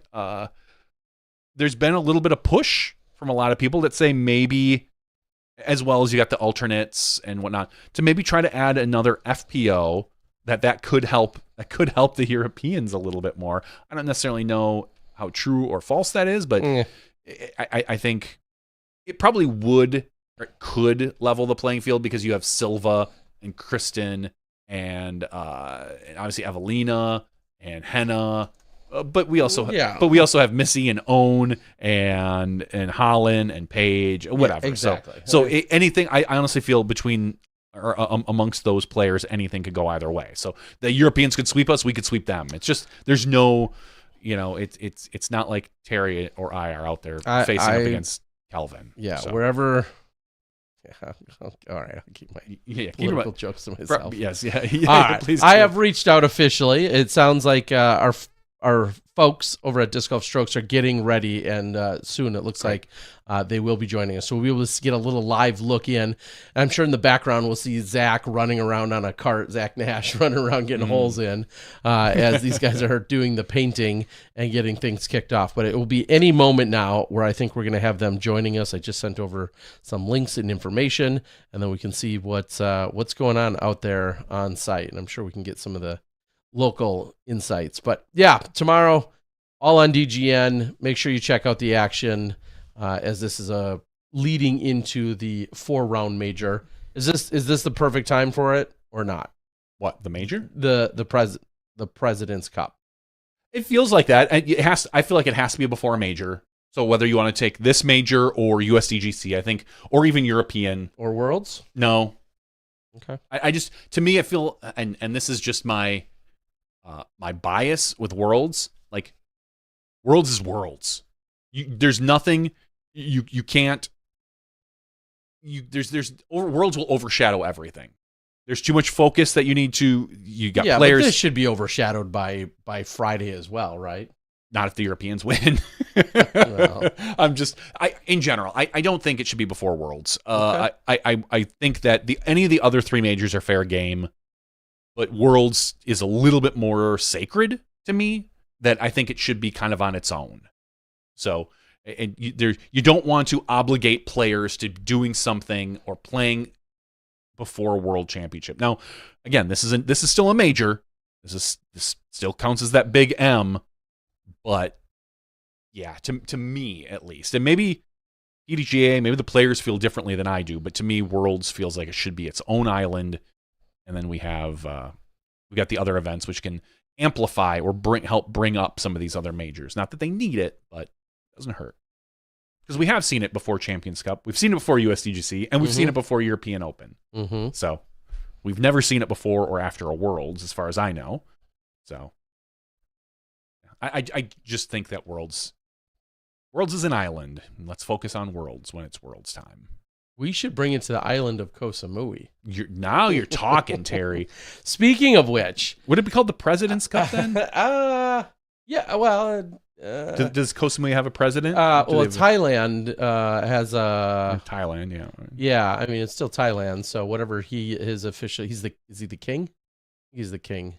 Okay, so the King's Cup. Sure, that makes sense. I mean, well, when are we renaming ours? So really. So at any rate, political talk gun smash. Side note is I think we're going to see and hear some exciting news coming out of Thailand and all of Southeast Asia soon. I know that not only was a PDGA position created and has been filled over in that area, a couple of them in fact, but also already talks of a 2026 Southeast Asia tour. And it's something that's kind of officially and unofficially been happening for the last couple of years, but it's some conversations I had recently lead me to know that we're going to have an actual structured, official Southeast Asia tour that will be unfolding here in 2026. So I'm super excited. Yes, I know it's only practically May 1st, but if you're talking about starting in the early part of January, it's only six or 7 months away. So in the next couple of weeks, you'll hear me breaking out more details as they get solidified. So that's pretty cool. Come to Thailand or Singapore or Malaysia or Cambodia, Taiwan, Japan, China, all possibilities. Philippines working on some stuff. Yeah. I think the Philippines might even be working on another course here soon with the Paul Macbeth Foundation. A little birdie told me that over the weekend as well. So, are you spoiling things? There. I don't think I'm spoiling anything. I think there's it's in the running for an opportunity to possibly be happening over there. So, if that turns out to be a thing, that would be pretty cool. Lots of disc golf development happening. All right, let's see. Excuse me, I'm going to send over. Tim says, when I retire. Speaking of birthdays, Tim just had a birthday as well. So big happy birthday, SmashBox style, birthday, to Tim. Our beloved Tim Quartz. Tim is 41 again. Yeah, he just got into Am Masters. Yeah, good. There's footage of the President's Cup trophy being lifted at Winthrop. Yeah, Winthrop. Yeah, that was many. I think it was like 2008. No. Maybe 2009. I feel like there was one more recent than that happened there. I don't know. Really? If Was there that? was. If it was that long ago, I'm even older than I thought I was. Well, you're 'Cause I was definitely there for it. because I believe it was the only one. I think there's only been. Really? I think there's only been one. I thought there was. Okay. I thought there was two as well, but I think someone corrected me and said that there has only been one. Interesting. Yeah. Because I thought there was talks back then about switching it back and forth for a few years, but then that never happened, and it was at USCGC one year, and then it went back to European Open, and it stayed there. So, yeah, that's interesting. Okay. And we won that one too. Go figure. Really? Yeah. Nothing for nothing. It's pretty easy to then remember all the time, right? When you're undefeated. And there's another reason why you don't want to be that captain. Oh, you'll stand out. Like, oh, remember that time? Our captain so-and-so in the U.S.? So next year, it's been discussed that Kristen will be the captain. Did they name the... I don't believe they named the U.S. captain, but I don't know for certain. And is it assumed that we will have a female counterpart, an FPO counterpart? That would probably make sense, because I don't believe there's ever been a woman captain. So it would make sense that they both are on both teams. Yeah, I agree. That makes sense. Who's going to be our U.S. captain? And how does that get determined? Will be the put you on the spot. Who? I was just going to say, would it be the world champ? But that puts a wrench in it if we just talked about, if it's Kristen or someone else from Finland, like an Evelina or I think you have to go JK. Wow. To me, I think putting her as captain, it's one of those things that's not on her resume. She's never been captain. Yeah. Okay. And I don't believe, to me, it would be her, for whatever reason in my head, Missy Gannon would be, if you're looking for a current player, kind of like you want to kind of match up Kristen with, like Missy Gannon would be one, because you want someone who's not playing. Clearly. I was just going to say, usually they're not playing. Exactly. So that's why you could do Missy, because you could still have a Holland but she'd want to be playing. Yeah, maybe she doesn't in 2 years. I don't know, but that's why. But that's why to me, JK makes the most sense. Like line her up. She's a student of the game. She's been here forever. It's not on her resume. She's played in them, but she's never captained one, as far as I know. Maybe I'm wrong. No, I think there's never been an exactly. I didn't captain in any. So division. So to me, JK would be the obvious answer as to who would be the captain of the U.S. team. I personally think kick Kristen out and get Birgitta for the captain. Let's go JK versus Birgitta. Yeah, I guess that brings that additional question. That means if again we're sticking, I don't know if it's a rule or not that the captains cannot play. No, I don't think there's a rule. They traditionally have not, that I recall. Maybe that happened at one year or another. I honestly don't know. Somebody can fact check that.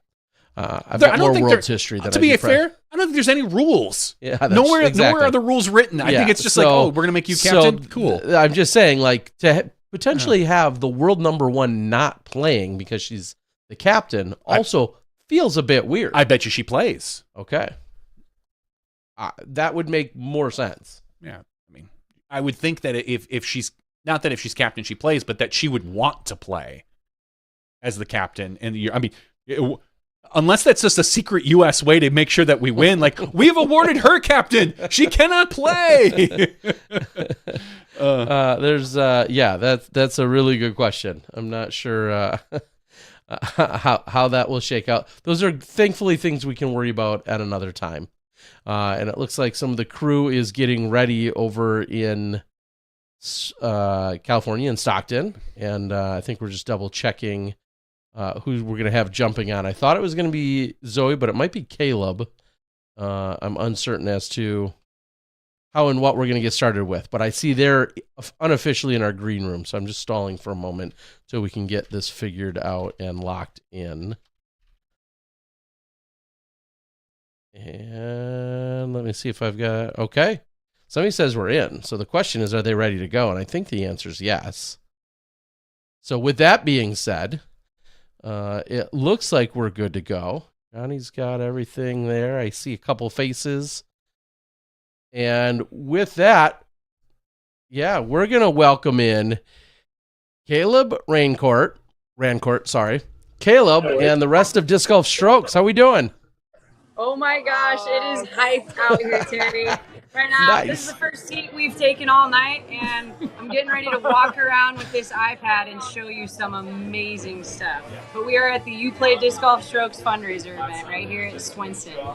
Is this your biggest single fundraiser effort of the year, or do you have other campaigns and other things?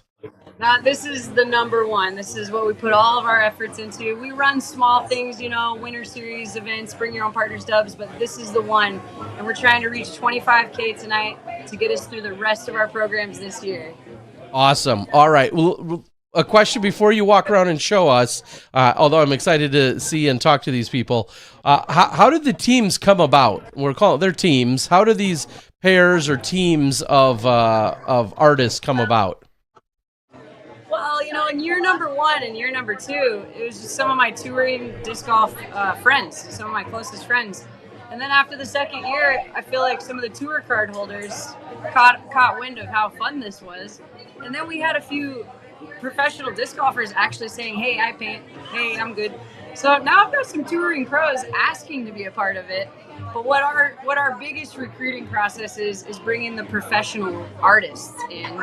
And we always try to bring in previous year's painters to do a little bit of a collaborative piece because we want to keep the art, with all of our artists. But each year we have to name a new team with new artists. So this year, it's a different story with every team. Nate and Val, Doss, and baby Luca. Once I heard they would be on site commentating at the Champions Cup, I knew Val and Luca and Nate had to be painted. She is a previous board member, and I didn't even know this really special part of the story, but Todd Kernot, who is the professional artist, graffiti artist muralist out of San Francisco, he's known Nate and Val and Avery for like 25 years. Right before Nate Doss left the premises, he said, who made my first signature online digital stamp? Todd Kernot. And I was like, wow, I didn't even know you guys knew each other. It turns out you go back 25 years. So that was magical and just very organically made. Paige Pierce has been a big supporter of Uplay since before I really incorporated, and her and Ayla both our artists this year. The theme is family night, so I wanted to get some couples, some children, some families within disc golf, And they're kind of a newer family. They've got the puppies and the kitty on tour. And again, Paige has been one of our longest supporters. So we always got to have her back throwing some paint. Love it. And then let me just move on down the line real fast. Let's see. So Todd out of San Francisco recruits another muralist named Dave Anderson. Dave is a huge disc golf fanatic and a big fan of the 2 Hot Geese. And so we have Madison and Erica painting with Dave. Big fan of them, big fan of disc golf, and they both love art. So that's a match made in heaven no matter what. And then we got Jeremy Johnson, the OTB artist. He actually has been the artist painting all the murals in the beautiful warehouse here in Stockton. He's done a lot of beer labels, album art, all kinds of things. He's definitely well known around this area. So we're hoping to have him back every year, kind of being the lead of the professional art side of this fundraiser. Because I don't really have an artistic bone in my body, it turns out, except for discs. Anyway, so this year I knew Jeremy had a really special stamp, and I knew I wanted to pair him with a couple of disc golfers that were ready to learn from a pro and try something totally new. And Kristen and Silver Lot took me up on this opportunity. So they're painting right now with the Stockton featured artist. That's so exciting. In an interview earlier, Kristen was mentioning this might be her next adventure professionally. She likes it. And then Nice. which team are we leaving out? Oh, the one and the only, The tallest and then the biggest team. So the one and the only Raven Klein. She gets to be a 2-for-1. She's a professional disc golfer and she's a professional artist. She's putting out some really cool work. We want to support her with her coloring books and her drawings being sold, her stickers. So she picked one of her own pieces of art and turned it into stained glass and painted it. And then the big guy, Big Germ himself and his wife Jules. He also gets to be the 2-for-1 artist. For those of you that don't know, Big Germ really got into graphic design many years ago, and the painting that he's messing around with tonight, he is the designer of from years ago in graphic design school, and then he added some funky paint drips to it. So now that I've kind of described how cool the teams are, the artists, the 2-for-1 artists, what else you got, Terry? Because I can't wait to show these things off. No, I think it's awesome seeing those teams, like you said. I especially I think of the newest comers and just the opportunity that Nate and Val and Luca took, because they don't normally travel to a lot of events. So the fact that they're traveling to this event and then on board, I absolutely love. I know Val is the real artist there. I've been around their house enough to know who's got that artistic bone. So that's awesome to see. And then, like you said, with Kristen and Silver taking on yet something else, and I think most people kind of roll their eyes like, oh yeah, let's give Kristen something else she can dominate. Well, she's already such a great photographer. That's what I mean. Like, she's got the artist soul in her. Yeah, so that's why no one's surprised if we're gonna see a phenomenal piece, and then partnering up, like you said, with Jeremy. I think just makes for an awesome combo. All those other people, like, I already know just how talented they are, so they're like less surprising, so to speak. That's not to take anything away from them, but I know all of them are the talented artistic types. So I love seeing a couple of fresh faces and the new teams that you guys have incorporated this year. Real quick, let's get some housekeeping. People can immediately buy these for $5,000, or the bidding will unfold over the next 72 hours or so, or 96 hours? What's the setup? So basically Sunday of Champions Cup, after the FPO champion is crowned, we're probably going to give it a good 10 minutes, check all the bids, and announce the winners. So it's hard to say the exact time, but after the FPO champion is crowned Sunday. Thanks for mentioning the Buy It Now button. 2 things about that. We got 6 paintings. We're trying to raise $25K to get through the year. If theoretically all of them were bought at $5,000, we'd hit our goal there. We do have an online raffle. We do have some in-person activations that we're hoping will add to that. But if you guys feel like you need this painting, you're probably going to be in competition with Simon Lizotte and Paul Macbeth. They were just here earlier, right after their skins match. And I know Simon personally took photos of each one of these. And Simon said he wanted them all. He said he wanted them all. And he can afford them all. Yeah, exactly. But yeah, so these guys, they can go for 5,000 right away just because that support is insanely incredible. First of all, and if a piece spoke to somebody that much, we want to make sure, man, they're taking it home. Otherwise, you have until Sunday. And these are going to be floating all around the Champions Cup. They'll be on the stage at T1 and then also on 18 near Party Island. So big display, a lot of people, a lot of traction and eyeballs on them. And just hoping that a lot of people are feeling the paint joy for charity.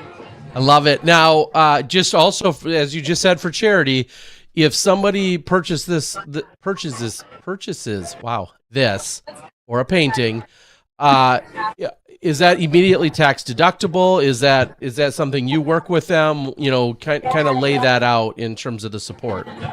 Absolutely, tax deductible. We're a 501c3.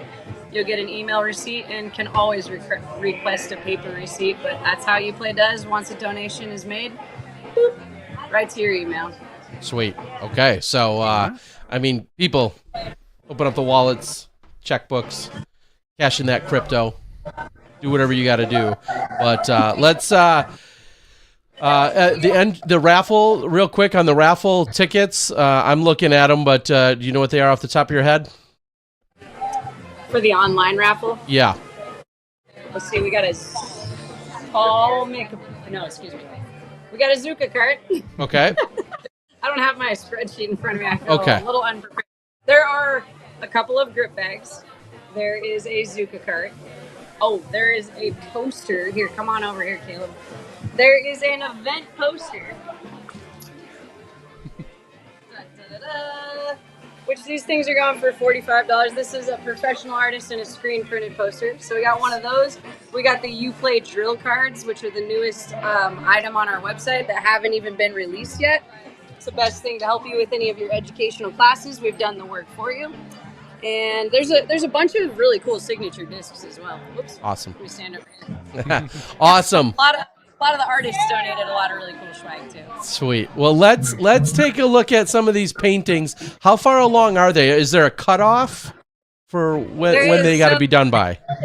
8:30. So we only have a half an hour left for these guys to finish. We got two stations done, and so that's kind of cool. You guys are gonna get to see two finished pieces. But we're gonna start at station 1. Caleb, who you had mentioned at the beginning of the call, was our artist with Paige Pierce and Ayla Pierce. And, looking good. Here's their painting. Hey, give a little wave to the camera. Oh, love it. Hello, Beautiful. Hello. Yay! Hi, Paige. Hi, Ayla. Now, you have to know there's painter's tape on there that's still coming off. So, Okay. almost. We're keeping the lines fresh for you. Oh, nice. Those clean the blue painter's tape. Now, for those of you who are listening on the audio, I highly recommend you go to the YouTube tonight and take a look at what's going on. But that looked like a mountainscape that they had going on, a purple mountainscape with maybe a sun or a moon. It's your interpretive call. That's the idea. Yeah. Yep, go for it. All right. And imagine that, a little purple and teal fitting into the Paige Pierce official color palette. I love it. Yeah, you could hang that right next to all the discs, the Paige Pierce collector's discs. There you go. That you have. Zoe, what are the sizes? Because they're all uniform. What are the sizes of these pieces, and then how do they get shipped or cared for? 3 feet by 3 feet. Okay. And only the best discs is going to help us carefully pack them safely so they can't get broken or bent or twisted. And they're going to help us ship them off. Those guys are the pros at it. They ship all over the world all day long. Awesome. And just to be clear, you said all over the world. Anyone from around the world can bid on these, correct? I hope they do. All right. I gotta see how much I have in Thai baht. Couple. Yeah, what do we got? Oh my gosh, make Jerem say hello to Smashbox. Jules, give him a smile. What's up? What's up? He's getting real into it. Wow, Look at this. nice. Can you tell him about this a little bit? Yeah. Okay. So the active name for this is Geometra. It was originally inspired by a piece of 3D printed wall art that I'd made that's up in our house right now. And I had made a couple different designs, and this is the design that I did not print. So when Zoe kindly asked me to be a part of this and had the artist side of this, not like I was kind of expecting to be working with a pro, but she's like, you know what? You're a pro artist. You got this. And I was like, I do? All right. And I really wanted something good to come together for the kids and for Uplay. And so I put, honestly, maybe an hour or two a day for the last 3 weeks on this thing. And I've got... Did you guys hear that? This is the sketch that I'm working on, that we're working from. Nice. That's beautiful. Thank you. And so the idea behind it was, I like the duality between the flat 2D lines that are very structural in nature with these natural paint drips that kind of can represent the earth mixing with the things that we build on earth that aren't natural maybe necessarily. So I know it's kind of an abstract idea for that, but that's kind of what inspired me to get to this place. And it's just kind of fun to look at, and the paint drips add so much to the composition, and it's been a lot of fun but very tedious, and my back is hurting. It is really fun to look at, though. I'll tell you that much. I love it. That's awesome. Germ, Yep. just a quick follow-up then. That does or doesn't represent a flat Earth. I just think we need to get on the same page. Right? Like, Actually, as a matter of fact, it does. Okay. Artist interpretation. Okay. You can always say. Send your I'll go ahead. emails to Germ. I'll give you the actual full backstory was, and this is what I've been telling people today, and it's another truth behind the inspiration behind this is actually the country of Singapore. And so since this is going out there to the world, I really love how Singapore, with their architecture, incorporates these big, tall, beautiful architecture of buildings that are either apartments or homes or high-rises or corporate offices, but then they have like trees and plants growing out the sides of these really tall buildings, and it makes for a really beautiful landscape in an otherwise urban environment. And so it kind of has that duality as well. And so one of the wrestling titles, or one of the active titles for this was Singapore, or Slingapore for like a disc golf reference. But yeah, Geometra is just kind of a nod to one of the finest vehicles of the 90s. So Yeah, I was going to say, isn't that what you had, Terry? No, I had a Geostorm, Storm, but I thought know. he said Metro at first too, and I was like, what? No, it's a Geometra. Yeah, Metro. you couldn't fit in a Geo Metro. Absolutely not. Absolutely not. No, I got in a Isuzu Rodeo one time. I said, I'm not going to do this again. Yeah, I hated riding to tournaments in Terry's Storm, but he was the only one with a car in college, so... Well, Somebody's gotta have one. thank you for all the hard work. You guys are doing great, and I hope somebody buys it right off the bat for $5K. So appreciate it, Bid buddy. it up, baby. Bid it up. Hey, Love do it. we have something to plug this into so we get some light? All right, so Big Germs and Jules doing their work over there at the right, now geometric we are at- version. We got Todd Kernot right here. This was Nate and Val and Luca's station. And we got Nice. Oliver right here. Or sorry, I'm so sorry. This is Oscar. He's one of our artists as well. Come on back in. You can come in, And- Oscar. Yeah, you can come on back in. Hey, can you tell them how long you've known Nate and Val, or a little bit of the story maybe? Just So I've known Nate and Val and Avery for about 15 years, and we met in San Francisco. And so when we got paired up, it was kind of a family reunion for us to get back together today. And so we have since disc golf brought us together, we thought of the concept of circles overlapping, and then as they overlap, they change colors. And so today we had many hands on this piece. We had a toddler all the way up to a grandma. So a very wide range of ages and skill sets. It's a family affair. Absolutely. So the working title is Full Circle, since we're coming back together from knowing each other way back, and now reuniting. We have kids, and we're older, and we some of us have kind of disc golf is not our main priority anymore. anymore. And so it's fun to just catch up and talk about life and the journey we've had together and separate. Love it. I love that if Germs is your style, go with something like Germs. But this is like the complete opposite. It is much more fluid, and I mean they're both very colorful, but it's way less, as we say, geometra, and way more circular and round and flowing and bubbly. Yeah, and very playful. And I think that was the idea, is for all of us to kind of capture the moment. However it comes out, and so we had a lot of fun today. Awesome. We love it, Todd. Awesome to hear the story as well. I can only assume, since it's roughly 8 o'clock there, Nate and Val and Luca probably had to head off to get him ready for bed. Is probably what's happening, huh? I believe they arrived today, so yeah, they've had a long day. Awesome. Well, thank you so much. Thanks for the hard work, and we hope it goes for big money. Right on.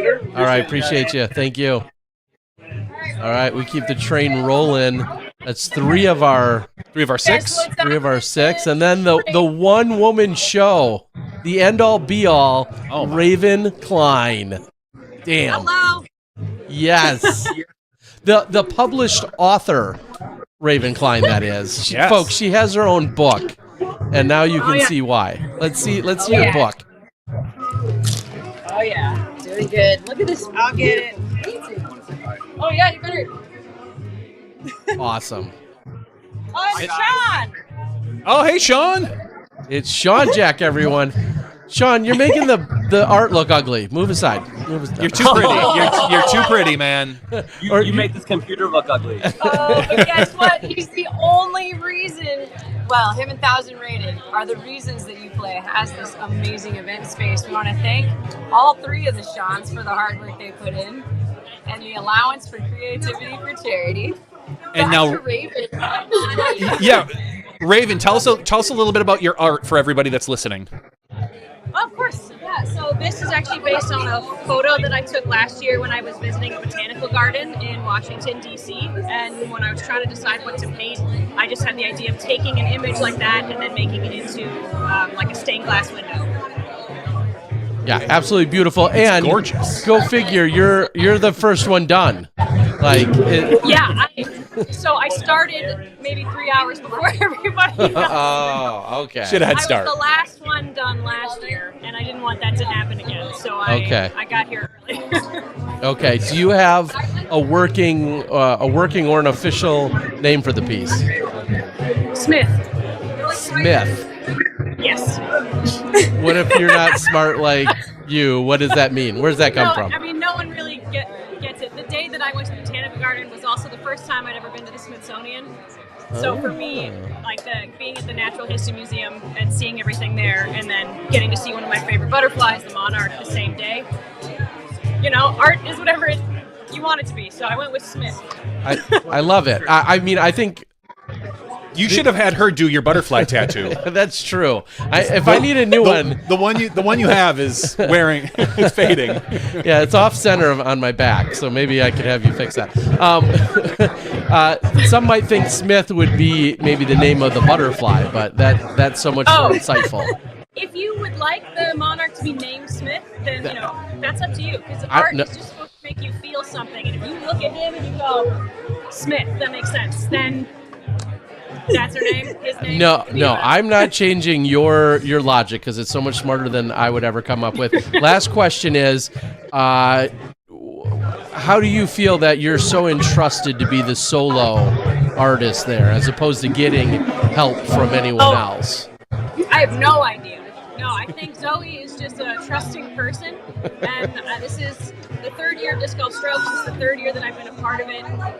The first year I was kind of an extra. Last year I was the golfer with the pro, and then this year Zoe was like, I think you should do it. Like, you should take the lead. And it scared the crap out of me because I'm not a painter per se. Like, that's not the medium that I work in for art. I do a lot of digital and sketching.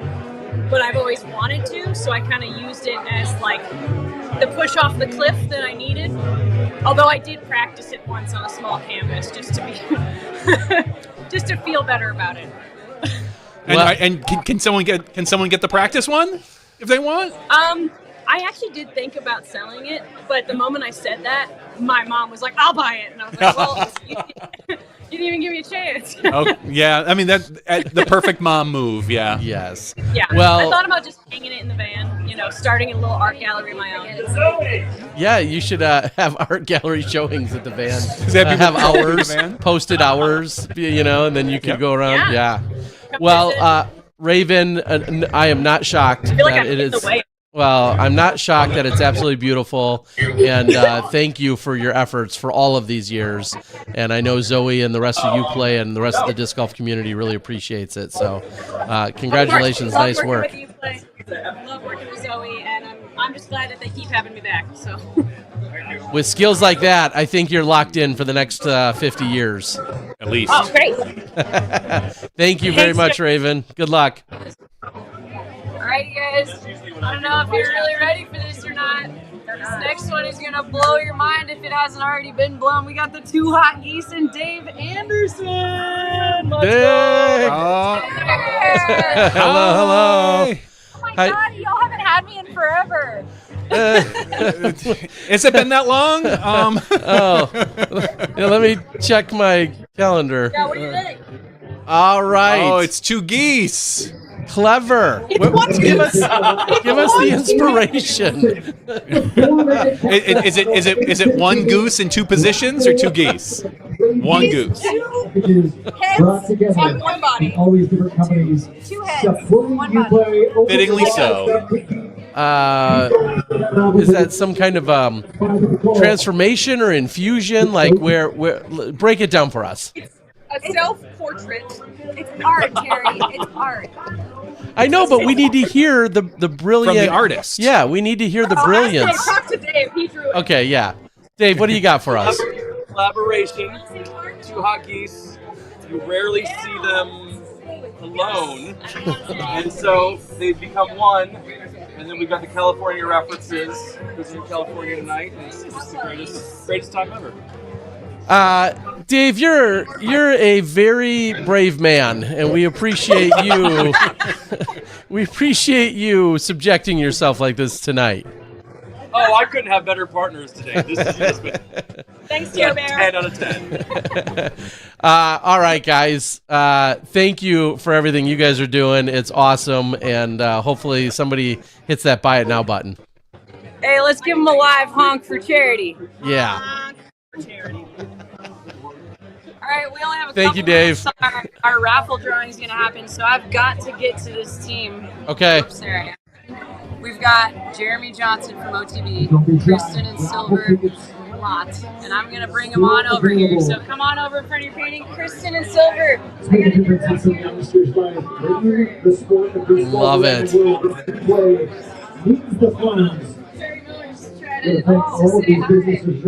Hello. Hi. Nice work. All right, guys. Let's hear the inspiration here. How did you guys come about? It was very disc related, just the circle and kind of the spinning, kind of it's called rough and tumble. It's the title for the piece. And obviously we're out on a course where there's foxes, so I just thought what a perfect piece for the event. And these guys killed it, man. They did most of the work. It looks gorgeous. Yeah. I was just gonna say you actually had to you were challenged by 2 people who don't normally paint. What was the experience like for you guys? We loved it. I mean, he did all the hard work, did the sketching. We just had to paint. We're just happy to be part of this event, and hopefully there will be future events that we can also be part of. I love painting. Have you done a lot of painting before? I do love painting, and I've done it just a little bit, but not professionally. So I know nothing about it. I do it intuitively. So were you leaning on Silver? Was Silver doing the heavy lifting? Yeah, I did most of the hard job. Yeah. Chris helped me. Yeah, brought the brushes and stuff. Didn't you injure yourself painting last year? Were you painting? What? Weren't you painting your bathroom or your kitchen or something? No. Oh, no. I thought I thought someone had said you were doing. This word got out, but like I did not like doing construction work at home. Oh, it's the construction work. Okay, I thought someone had said you were painting and like you tripped or something. So, all right. All right, last question then for you, Kristen. If you could paint and sell it for $5,000, or take a picture and frame it and sell it for $5,000, which one excites you more? I think painting would excite me more, but I do love taking beautiful pictures as well. But painting, it feels more like closer to me. Okay. All right.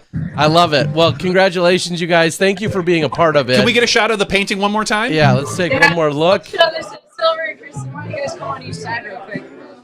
Take a real. Yeah, come on over. So for our audio listeners, it's a picture of a fox inside of a circle, like a disc, with a OTB. Yeah, it's phenomenal. It truly is. Nice work. How do these people have so much skill at so many things? I don't know. It's not fair. That's why we just sit here and talk and ramble. Yeah. Well, nice work, Kristen. Thank you. Nice work, Silver. Jeremy. Now I need my artists to take a photo with their painting, so I'm gonna give them a chance to do that. Yep. I want to thank you guys for being really great to have us on. It's kind of loud. It's a big fun party here, but we also are getting ready to. Whoops, wrong side. Oh, the party's over there. Oh, hey! We are getting ready to do the really amazing raffle drawing. I don't know if you can see this table behind me, but it's got to be like $7,000 or $8,000 worth of raffle drawings just happening right here on site.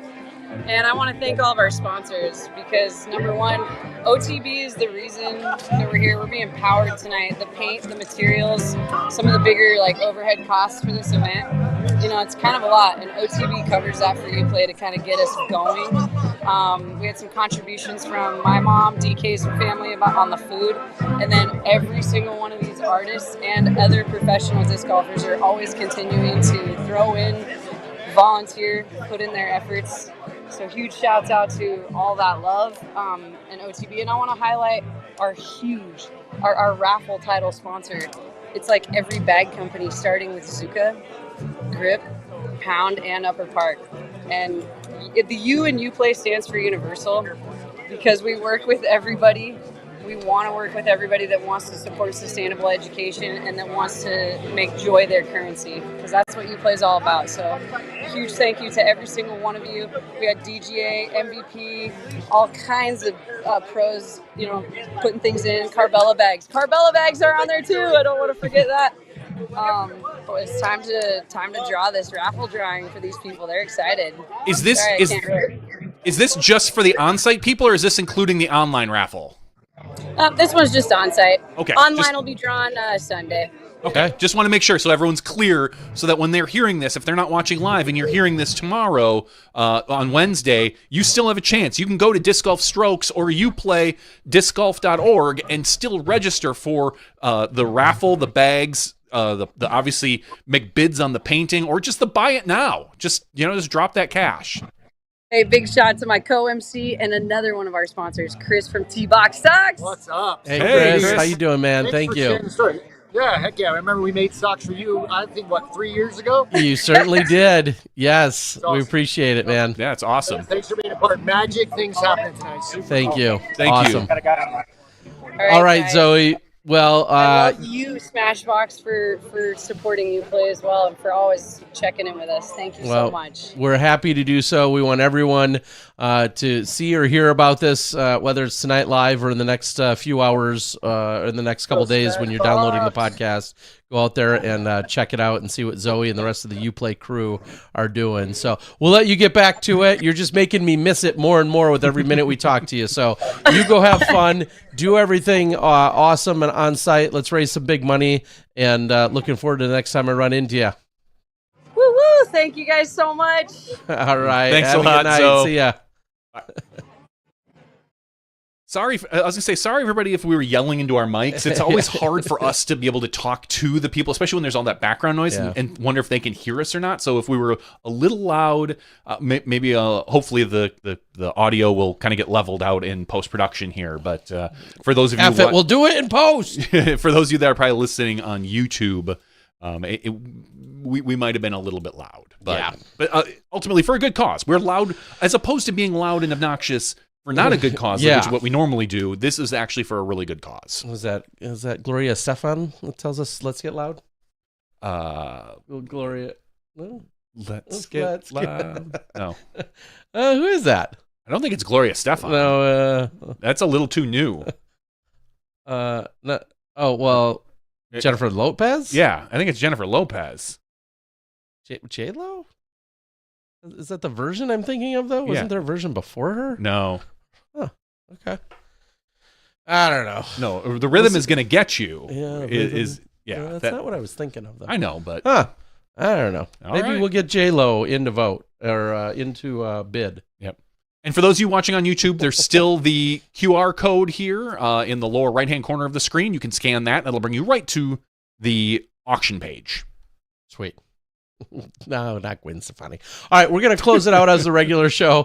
That felt a little after show like anyway, so it's perfectly timed. We'll close out the regular show. We'll come back. We'll talk about some other odds and ends. Might not be too much, but we'll talk about whatever's going on, and then we'll cut loose here for podcast 555. Got to thank Zoe and everyone else that she just showed us. It was absolutely awesome to see out there. Maybe the first time Kristen's been on Smashbox. Yeah. Just great teams and some beautiful artwork, as you saw. I'm so glad we got a chance to actually see all of the pieces ourselves. So a little sneak peek there. But thank you to everyone that's participating. Let's see if Zoe and the Uplay crew can get to that $25,000 fundraiser or above. Hopefully. Yeah, hopefully they're on that right track until Simon Lazages buys them all, which then would get him there, but he'll buy them all and put them all up. That'd be pretty cool to see. Big thanks to our champion over at the GBO this last weekend at the Glass Blown Open. Of course, I'm talking about Zack Nash. Congrats to him and all of the participants. I had such a great time seeing so many of you.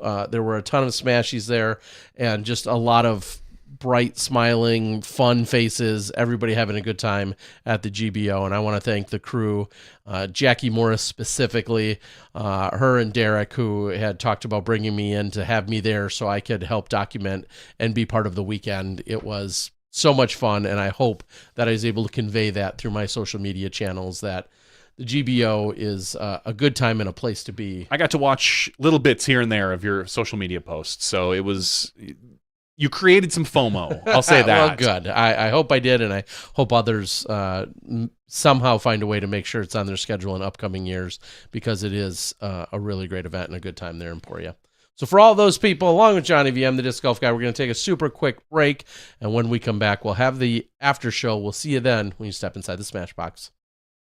Thank you to our $2 and above patrons. Your name is listed below in the credits. If you are interested in being listed as a producer in the SmashBoxxTV credits and supporting this and other fine podcasts, please visit patreon.com/SmashBoxxTV.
Hello, everyone, and welcome to SmashBoxxTV Podcast 555's After Show.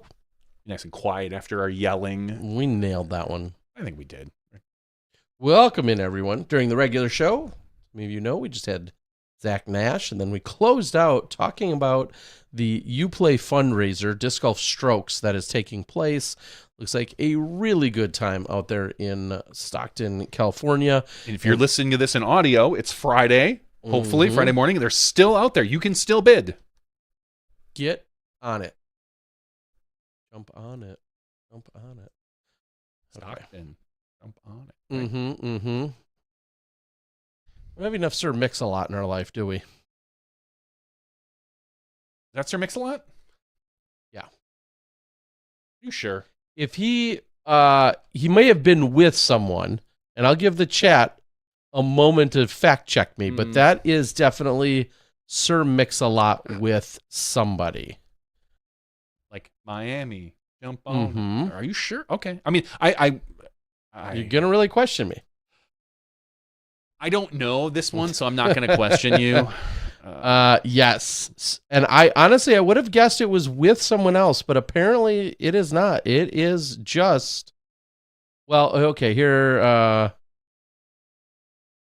Jump on It. Well, if you want the full story, it says Jump on It, 1981 song by rap group Sugar Hill Gang. But Jump on It, a song from Sir Mix-a-Lot's 1996 album Return of the Bumposaurus. Never thought you'd say that on the mic, did you? And honestly, sadly enough, I don't think I knew his that album.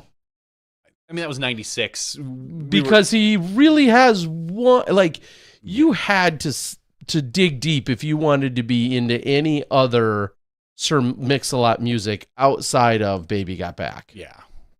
Like, you just really didn't care. Nope. 98% of the population could not name another Sir Mix-a-Lot song. I would not, again, I could not have named that one just because. He had one other hit, though, too. Gosh, what was it? Mix-a-Lot. I know, and I'm mad because I can't think of the other one right now.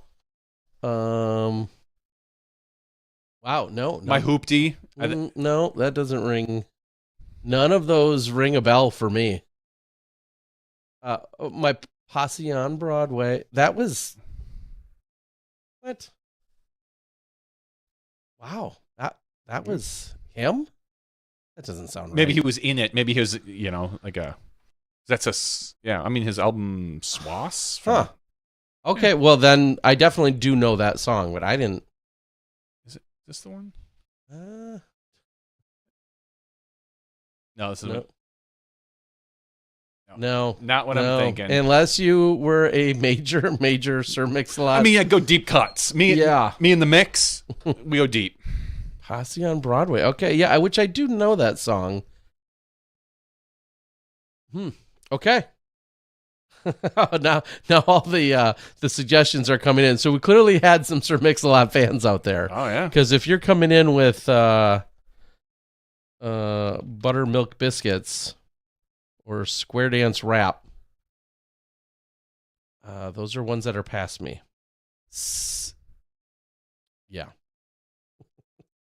Who's in the booth for this event? Let's get back to some disc golf business.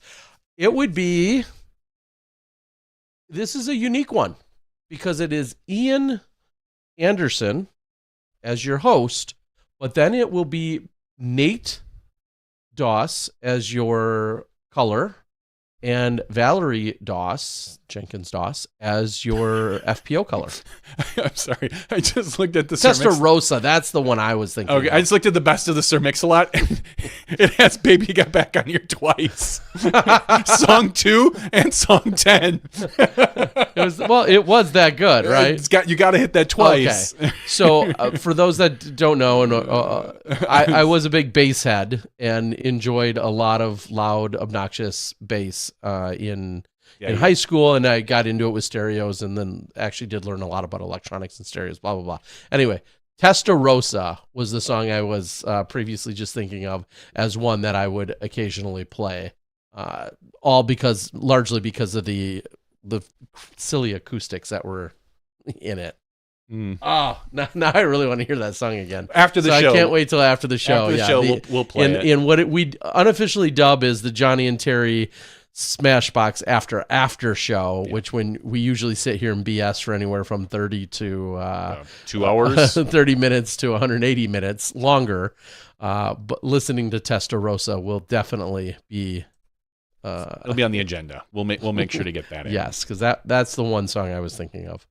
So anyway, Nate, Val, and Ian, which obviously were a semi-regular broadcast team for a while until I became more involved with being in the booth more frequently. But in this case, Nate and Val are traveling, and it's not in Bend, hence they were working on the art tonight. So it's not in Bend, and they had traveled down to California, to Stockton, and obviously Ian is coming up from the San Diego area, and so they're going to be doing the calls from there.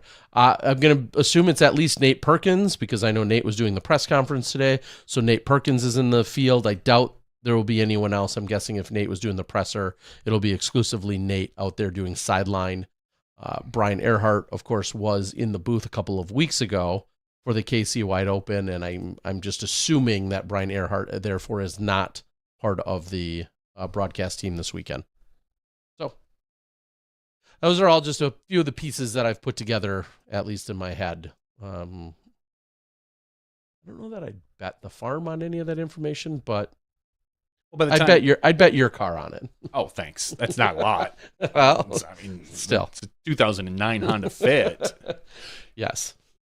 I can't believe I'm going to say this because I know you haven't. I was going to say, have you seen anything about the new Slate vehicle that was announced? The only thing that I saw is Marquez Brownlee, who does a ton of the technology blogger, but also he's into cars, and cars are a technology these days. Yeah, exactly. But he's deeper than I think most, guys that also play around with, we'll say, camcorders or phones. He's really into cars, and the only thing I saw is it popped up in my feed was a tweet from him that said something about, I don't believe I'm doing this. You've broke my heart before. I've had my heart broken before. And then it said Slate, like he pre-ordered or pre-reserved maybe. You can for $50. I literally did nothing more than that. I have no idea. All I assumed it was some form of EV. I was going to say EV vehicle. It is. It's some form of EV. That's all I could assume. And it had like a truck-ish shape. I think Rivian truck-ish shape, or no? More like S10. Think S10 size. Or you know how many subs I could put in an S10? Probably a lot. It looks really cool, and again, I'm not going to get overly excited for it or anything like that, but it looks like almost like the perfect vehicle for me. In that it's ugly. Yeah, I mean it's a tiny truck, but it's convertible, which is kind of crazy in that you could literally buy pieces for it if you want and convert it yourself. So it's like Legos. Kind of. You can add a back seat. You can add like a roll cage bar to make it look more like a Jeep. You can add it fits a 4x8 sheet of plywood with the back down. It comes with no paint job.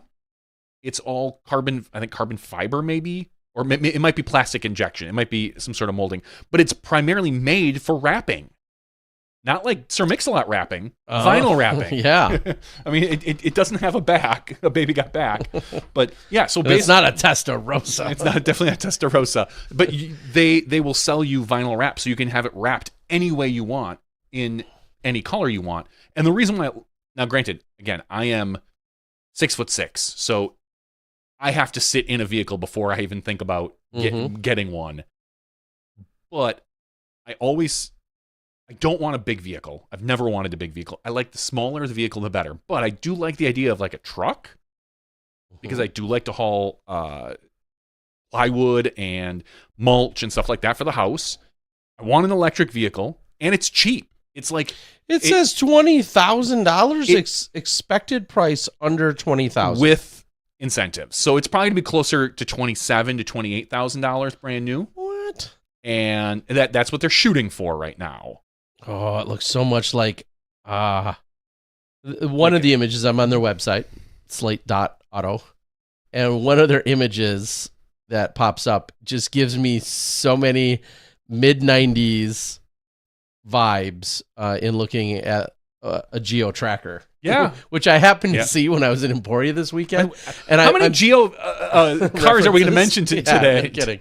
But I am sitting in Doobie's eating there, which is a staple when you're in Emporia, and I look out and there's a geo tracker sitting there, and the amount of memories that went through my head just like instantly transported back to 1994, 95, whenever that was. And one of my friends having those, who I also was into stereos with.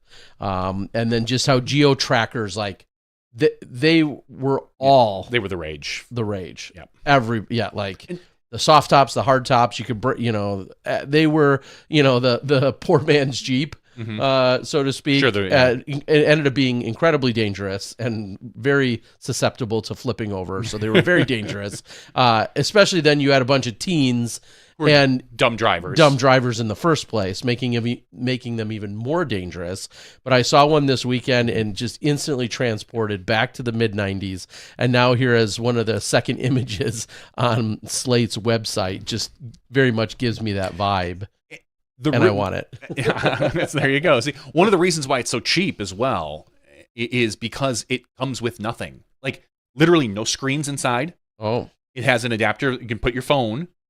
I don't say no screens, but it does have a layout.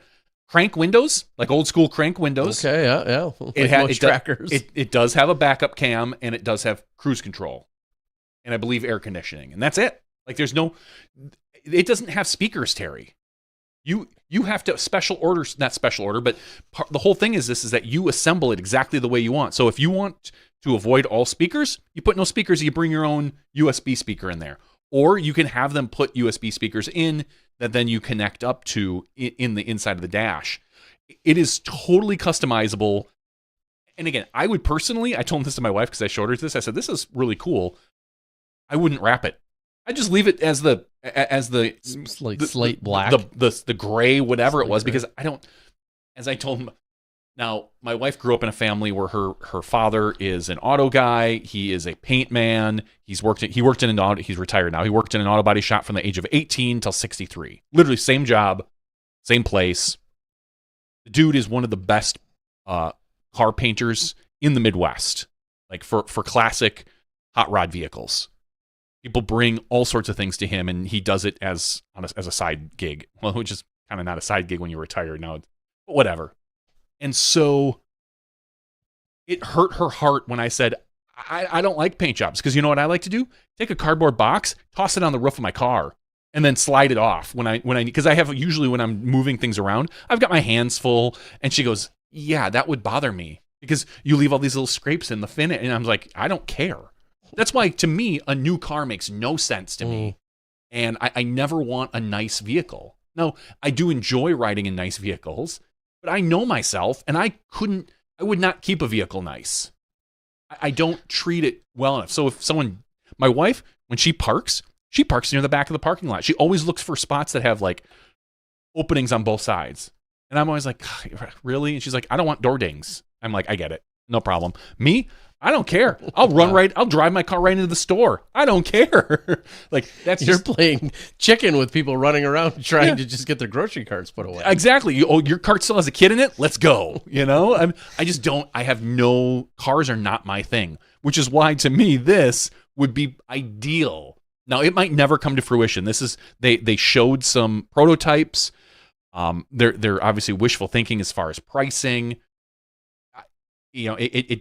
It's got the NACS, North American Charging System, but you can also charge with a slow 120 volt or whatever. You can plug into your wall, and it says adds 2 to 5 miles per hour of charge. Yeah, Which to So me, overnight charge adds 20 to 50 miles. which to me, honestly, would probably be close to perfect going back and forth to work. Just funny that that it you would plug go this into your house and you. I got 5 miles. Yeah, exactly. I got I guess, I got depending 5 your on commute. it. That's why to me this looks really cool. I like the idea of how customizable it is, and I just wonder, like, when and clearly I'll again in the after show I'll play around, but the idea of, like, I'll say getting a standard to above basic level, like at that point, have you just turned 27 into 57 or 27,000 into 32,000? Like, you know what I mean? Like, yeah. I love the customization idea. I think at the a la mode, so to speak, concept, I think is great. But just how quickly does it actually just build up? And pretty soon, oh, I'm sure you could, like, if you ordered we'll just call it like the back cover to turn it into an SUV or a fastback cover, which makes it look a little bit more like a crossover. The back seats, a couple of the other things. I'm sure it easily you start putting on a couple $1,000s. Sure. And on top of that, the nice thing is they say, you can do this all yourself. They give you vinyl wrapping instructions, like how you can vinyl wrap yourself. I was trying to think, like, how long would it take you to convert it? Like, let's just say during the summer I want it to be more of a Jeep or a truck, and in the winter I want it to be more of an SUV. I wonder how long that conversion process takes. Is it like 4 hours for me to assemble everything, screw it in, change it, or is it an hour process? I don't know any of these answers. It's just really a cool concept, and it's slate.auto is the website you can go to, and like Marquez Lee, don't break my heart. Like, this might never come to fruition. It might never hit the actual market. But I mean, they're selling freaking doggy bandanas. They better be delivering on these truck options. Yeah. So if I can buy a doggy bandana on their website already, it just lines up with the things that I want in a vehicle more than anything else. Just small and cheap, and can haul some shit. I think about just like when you order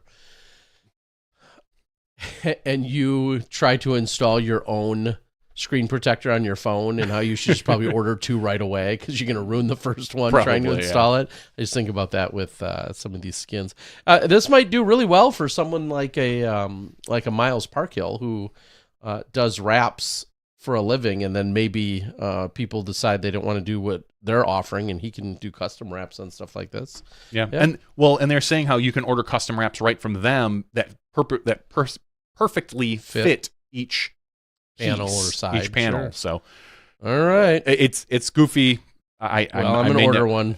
Let's get it. I debated whether I wanted to put $50 down. It does say fully refundable too. So it is. You're really not missing much. Do they have an estimated arrival? And where are they being made out of? End of next year, and I think they announced Troy, Michigan. Okay. Or maybe that's where the headquarters, and they're going to be assembled in Indiana or something like that. I think is what they talked about. I'm not 100% sure on that. But that's the other thing is they're talking, this auto company probably started up years ago, and they're just announcing it now. But their whole thing was like, hey, yeah, we're made in America. We don't have to deal with tariffs. Sure. So that's another thing. And again, we're not getting political, but who knows what the tariffs are going to be like in 2 years or 4 years or whatever that might be. But it does kind of... As long as Amazon breaks them out and lets me know, then I'm good. I mean, right off the bat, I read where it talks about battery range, and it says the Slate has a projected range of 150 miles and is designed and engineered to get you through most local daily driving needs. A longer range battery pack extends to a projected 240. I mean, that is a very small capacity. Correct. And, of whether it's 150 or even 240. That is. Well, 240 is kind of like the base standard for most vehicles. I feel like that's on the low end for most EVs, right? So I just feel like this is definitely marketed as, you are not taking this cross country. This is like an everyday drive kind of. No, God, no, you would not want to take this in cross country, I don't believe. Unless you want to stop a whole lot. Yeah, it's a second car is what it is. That's what it is for. Or like they show the different options. If you are someone who delivers flowers, or, somewhere you're staying inside the city and you're going to be driving, 2 or 3 hours. And so obviously the $20,000 price point, or 25, we'll say $1,000 price point, is the base battery. I bet you put that other battery in there, you're adding $53,000, $4,000 to $5,000 right off the bat, probably. But anyway, it's something interesting I thought I would share with you. So when you show up someday and I have one in my driveway, we go out slate racing. Oh yeah. How great would it be just not to even think about like scratching your car or anything like that? Like just well, I don't think they're selling them as indestructible here. No, but who cares? I mean, it's a plastic piece. The only thing I thought is I wonder how easy those pieces are to remove, and how easy they would be to steal. Like, can someone just come and steal a panel off your car? I don't know. I'm sure they've got some sort of locking mechanism that would be. But if there's you should start a car company. Yeah, by stealing pieces of people's slate. All I need is a frame. Come on. All right. I am slowly still going through. I think I gave that story last week about me having to then update my credit cards. Something came up today for my monthly car wash program.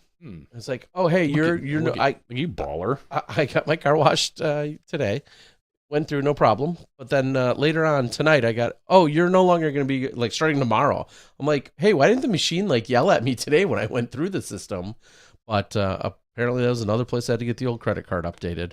And super happy, me being just the cheap guy I am. I'm heading to the Tim Selinsky next week with our friend Dustin that you know. He's going to be cameraman, and him and I are going to be heading over there to New Mexico and just randomly searching around, taking a look to see if I got the best pricing on both rental cars and hotels. Mm-hmm. Sure enough, my cheap friends over at Choice Hotels are running a sale. So my 5-day hotel bill has just saved myself $100 today. It's just like making $100, right? No, it's not like making $100, but it is like saving $100. But it feels good. I bet it does. But why doesn't it feel as good? I was thinking about this yesterday. Perception. I was thinking about work ethic and just talking about my 16 and 14-year-old daughters and some of the things that they're going through. They're both having jobs and such. How much more, for lack of a better term, satisfying it is for someone to give you, we'll say, $100 tip versus someone giving you a lottery ticket you scratch off and it wins $100. Isn't it crazy how much more satisfying that quote-unquote tip is, or that bonus, or however they're giving it to you? It's parallel. Giving you the $100 in form of a lottery ticket that for sure hits. I feel like it's kind of what we just almost kind of briefly talked with Kristen about, taking a photo versus painting a photo. One feels like you put in so much more effort. I mean, and taking a photo takes a lot of skill and a good eye, but there is something different about the labor and the effort it takes to draw and paint and all these other things than it is to use technology to just snap a photo. It's more instant. There's less gratification to it. And that's how I feel about the scratch-offs. Which is why I stopped buying all but 100 a week. You want to earn that bonus money somehow. How are you going to earn bonus money? I don't know. I'm just joking. I can't remember the last time I bought a scratch off. Yeah. My mother-in-law gets them for us on Christmas. She gets one. Everybody gets one and scratches off. And usually it's like, oh, look, someone won $1, or oh, you won 5. Lucky you. But I can't remember the last time I bought a scratch off. I've bought in lottery tickets. When it gets really big, like everybody else, you'll throw $5 in. You're like, when you deserve to win, that is. Well, I deserve to win every week, but I but other than that, like, you're my lottery ticket, Terry. I'm counting on. I don't know if I'm ever gonna hit though. No, God, no, you're not. What would me hitting look like for you? Me hitting, me being the equivalent of a winning lottery ticket. What would I need to do? Besides win the lottery myself, which won't happen. No, it's not going to happen. I would assume, and I've thought similar things about me versus you or whatever. Seriously, if one of us somehow stumbled or worked our way into like a very successful business, Okay, or what about a patent or a exactly trademark? A patent, trademark, all of a sudden something like that, and then being able to hire the other one. Like that's the lottery ticket. Like Terry suddenly like, oh, you stumble into some really cool disc golf media thing that nobody else can do or nobody else does, and now you need extra hands, and you can pay me a lot of money to do a lot. That is what I'm looking for, Terry. Okay. No, I mean, obviously, I hope you're holding your breath. I'm holding it. Or you just say, cool, guess what? I need a website. I need a tech person. I need this. And that's where I would step in. Or if I need, someone to be the face of the company and communicate and whatever, that's where you step in. And find me somebody to do that. No, but that's the lottery ticket, what I would think of. And again, it's about as much chances hitting in the lottery. So. Yeah, I was just going to say, are we running out of time? I guess any of that could happen at any point. It could happen. Like I could stumble into a brilliant idea tomorrow. You could run with it. You could. Like Skip Ace could suddenly, for some reason, take off in the next year or two, and it's like, oh look, I'm suddenly making like a billionaire. Rather than making about $1,000 a year, I could be making maybe I could make $10,000 a year or something. Then I would be looking to get, then you'd be looking to get your cut. That's what I need to get in on that. That's a good idea. Yeah, those are pipe dreams, Terry. All right, let me see what's on the board. Carney talks about his newest vehicle is 97. I have a 96 and a 79. Wow, Carney, some rolling with some classics. Yeah, I would say the 96 Saturn is a classic. China's not going to send us rare earth elements to make the car. Probably not. Talking about the slate. Yeah. I mean, it's funny because I was just reading something about rare earth elements and how they're not really that rare.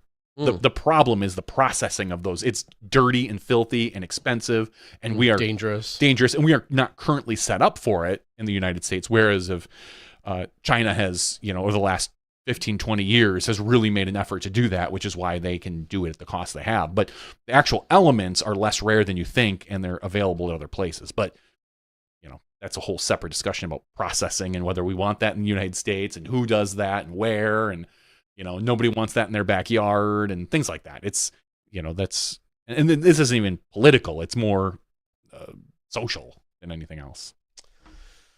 Yeah, I can see that. Ed says once you go electric, it's hard to go back. Ed, if you don't mind, I'd be curious to have you share with us what you have. Yeah, I would. I've driven a Tesla a couple times. Once a rental, and I think a friend let me drive theirs once. They're fun. They're fun to drive, and it would be nice to just never have to think about filling up in gas. Just being able to drive into my driveway, park in my garage, pop it in, and then be done for the night. And you're like, cool, I never have to go to a gas station again if I don't want to. And there's clearly, I think there's so much to be said, and many of you guys know this as it becomes so much more popular in the last decade. To me, it's so much about the lifestyle of how practical that is. Like you were just talking about even the slate at whether it's 150 or 240 miles of range. You versus me, for instance, your travels are far more consistent and predictable and shorter range. You're going to work, you're coming back, you have other things going on. However, it's very rare that you disappear to glass blown open. Correct. Or Michigan or Minnesota or some of these other events. And I think that's where I just think it's so much more about anyone's individual lifestyle as to how practical some of these vehicles are with the range because at a certain range, clearly they're a massive pain in the ass. If the ranges aren't long enough, they very quickly can sure. And I've rented a few. Depends on to have that experience. Exactly. It's all about lifestyle. Or for instance, last year for the Masters Worlds, when I went out from the Kansas City airport, they just said, "Oh, you could take any car in this row." I had just whatever standard size or above. They said you could literally take any car in this row, and I was looking, and it was very hot, and I was like, "Oh, can I take this Tesla?" And they're like, "Yeah, you could take that." Knowing that there's a large stretch, I don't know if it's 60 or 80 or how many ever miles, 60 or 80 miles between Emporia and Kansas City, where there's not a charger, like makes you do some actual planning. Because if you run out, someone's not saving you nearly as easily. Yeah. There's obviously options, but it's not nearly as easy. So you actually have to plan for things of that nature. Yeah, and that's obviously one of the major drawbacks. I couldn't, and obviously, you know, everybody's waiting and hoping for solid state batteries, things that will go, you know, that can charge ultra fast. So it's not a 2 hour charging that you're getting your full charge, or even your 80% charge in 10 minutes. I think that's like the key magic number people look for is under 10 minutes. 7, I think I saw 7 was like what most people would assume is, you know, about your average time maybe you spend at a gas station. Yeah, in total. So like 7 minutes is what people are looking for, but anything under 10, but whatever. Sure. Everyone's hoping for these technological leaps. I couldn't imagine not having a vehicle right now with the way technology is that can't be filled up. So like a hybrid, like we have one. So if I did want to go to like, hey, pick up go to Glass Blown, I would leave my wife with the local driver, or we need to drive this. And there are some people that it's like, cool. If you want to take an extra 4 hours to get there, you can do your electric car and you can stop in, Kansas City or wherever between Milwaukee and Kansas City, to fill up and just take your leisurely time. I think Cale did a little bit of touring in his Tesla for a bit and had to make some of those plans many years ago. Yeah. So it's possible. You just need a little bit more leisurely. And as of right now, for my lifestyle, and I couldn't imagine having something like that. But I in 10 years, this will be a completely obsolete conversation, and we'll be talking about other things as battery technology improves, distance improves, charging times improve, all these things. And as some people are saying on the board, there are downsides. Like these cars are heavier, and you will go through tires faster, and and the tires are more expensive because they need to be better tires, and you don't have radiators, you don't have it's there's gives and takes on both avenues, and right now it's more expensive. But honestly, a good used car is really expensive right now. Like I've looked at cars.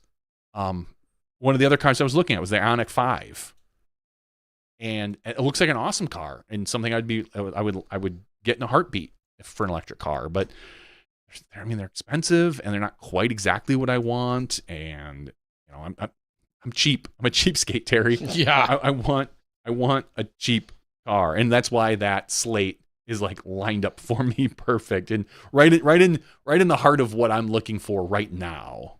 And with my son leaving, it's one less person I have to haul around. He's getting his license anyway, but it's one less vehicle.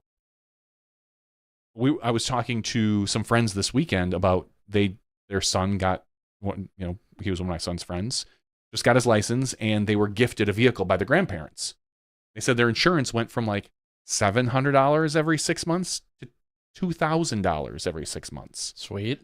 Yeah, just because of the third car. I mean, the kid obviously bumped it up, but then adding that third vehicle, which is the kid's vehicle, as they assume, is what really jacks up your insurance. And I just shook my head like, I cannot imagine. Like, that's outrageous. So, how's that going for you, Tara? Thanks, Obama. How long are we going to thank him? Like I don't know, because the problem with that joke / reference is how many people don't know it. Yeah, it's just getting out of date. So then people then really get fired up about it, even just mentioning it, because they don't understand the reference to how many years ago. So I don't know, but I think I can keep blaming him. I share a birthday with him, so look at you. I think I forever indefinitely could probably. Yeah, you can. Tim Kortz was talking about all the other electric things that he likes better, electric lawn tools and lawnmowers and tools. And I'm with you. Like batteries are phenomenal. I couldn't imagine, or even 8 years ago when I started getting lawn tools and batteries, you'd hear people be like, "Oh, I just couldn't give up my good gas mower or my gas string a weed whacker. It just, those things are so much better. And I'm just kind of like, yeah, probably. They probably last a little longer, but they stink, and you have to have this gas and this and that. And I've loved all my electric tools, and I can't imagine having to carry or have gas other than for my lawnmower, which even that is like, ugh. I could have gone with a battery powered lawnmower, but they were way more expensive, and I just didn't trust. I wasn't quite in the trust zone for something that large of a purchase for my riding lawnmower to have batteries. I didn't mind the gas. Ed says Rivian might be his next electric vehicle. Yeah, there's a lot of Rivians in my neighborhood. I see a lot of them rolling around. They look nice. They're just, again, too big for me, I think. I want something small, and they're just a little bit beefy. Really? I don't think so.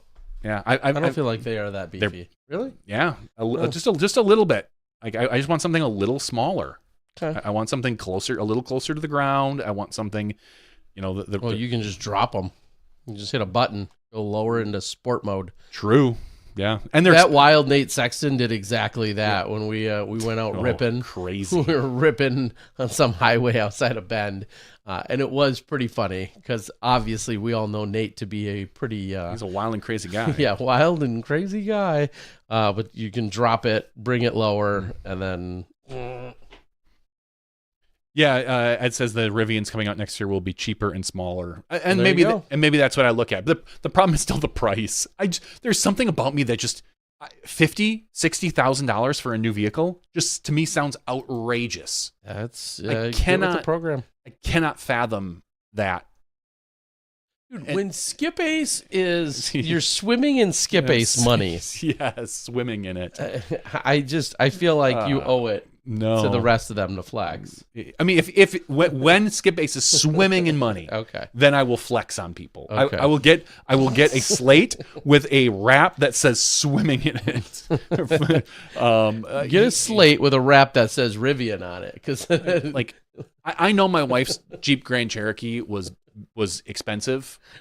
I think it was like almost $40,000. It was about a year old. And to me, that is just, even that, I shake my head at. Like, that's a lot of cash. Like, I don't, I think we've got another year on that lease, or not lease, but payments. We didn't lease it. We bought it. Well, I'm only because I don't know if I've never leased a vehicle, and I can't imagine at the end being like, here you go, here's your vehicle back. Like, no, that doesn't make any sense to me. My boss was trying to convince me about it. He's like, I lease all my vehicles. Yeah, well, your boss is also rich. Yeah. Yeah, and I'm just like, I think that's a much wealthier person.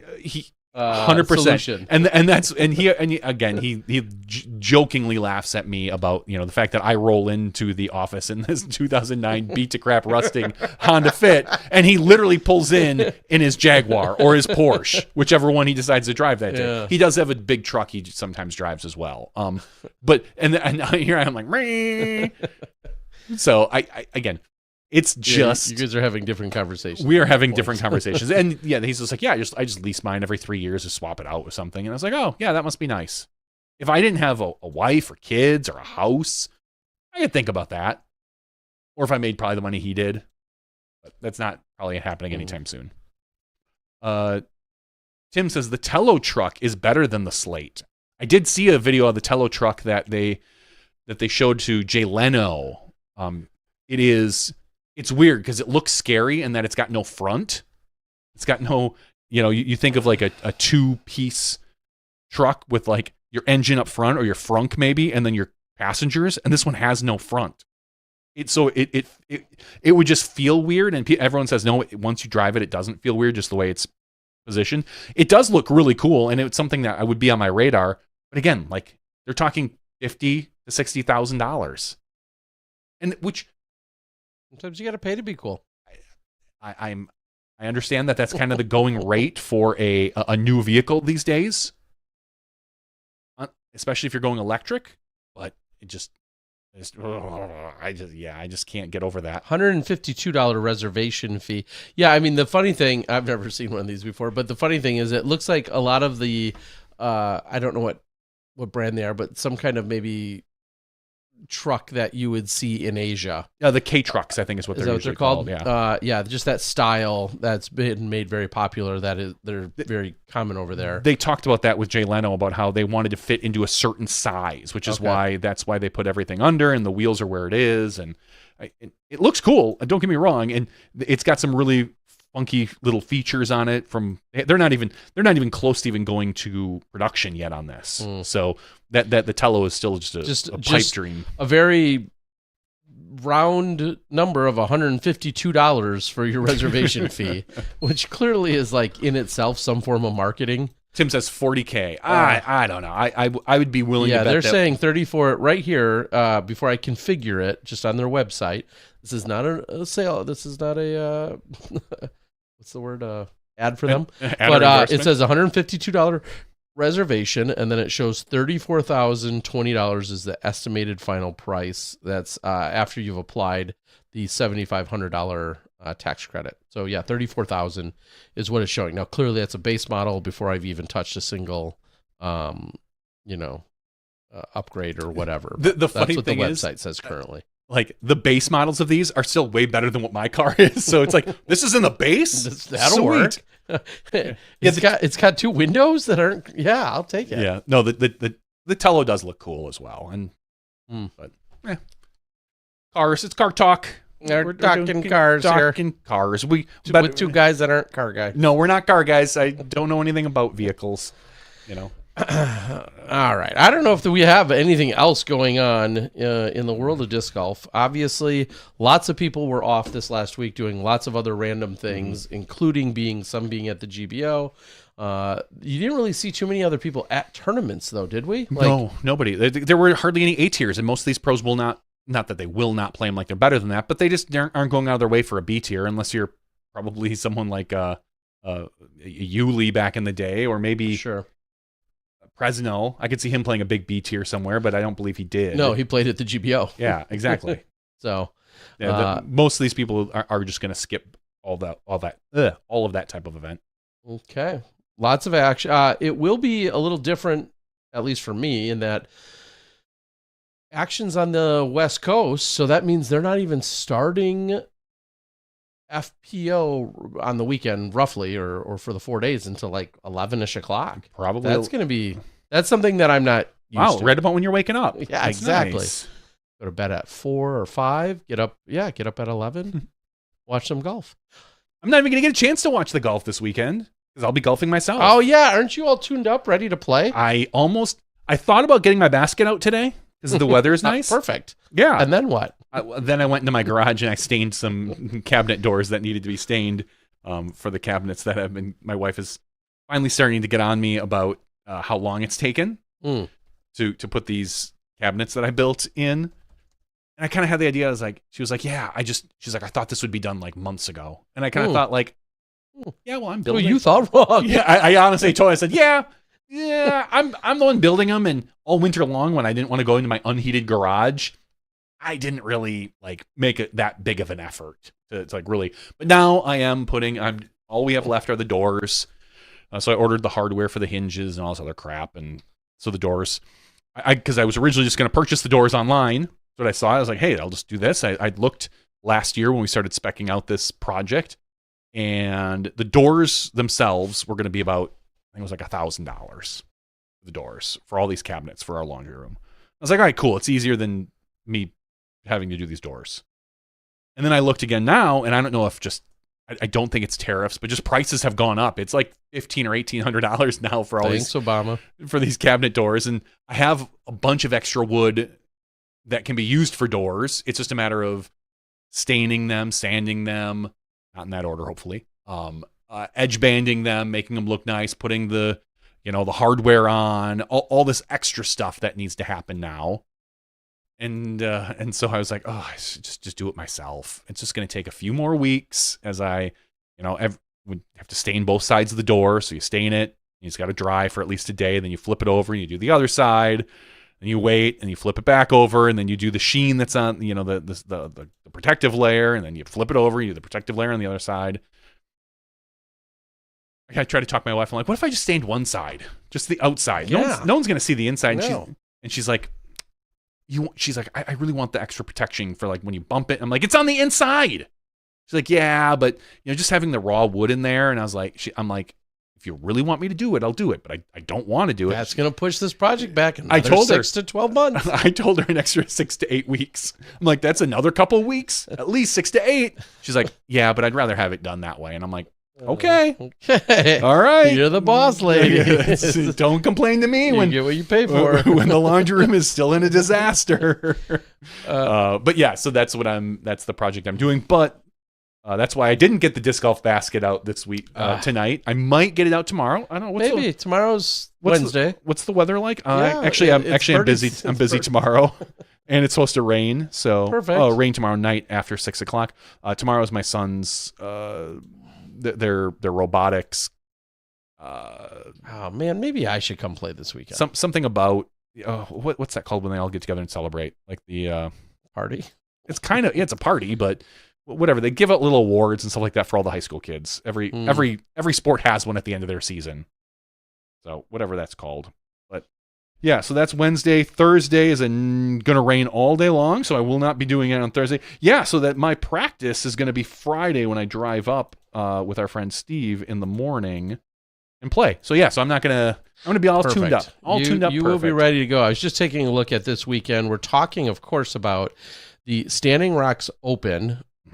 All the Masters divisions that are be taking place. There's a banquet. Thank you. That's the word I was trying to look for. 148 out of 152 people signed up and ready to go. Yeah, it's full. You can't play though. Oh man, I really wanted to play. What are you doing this weekend? Hanging out with my kids. Oh God, don't you get enough of that? Yeah, like 2 weekends a year. Who's got time for that? Scotty Too Hottie, I see, is our #1 rated master. He did just cash and take like 4th or 5th in Open this last weekend. Yep. At that same course.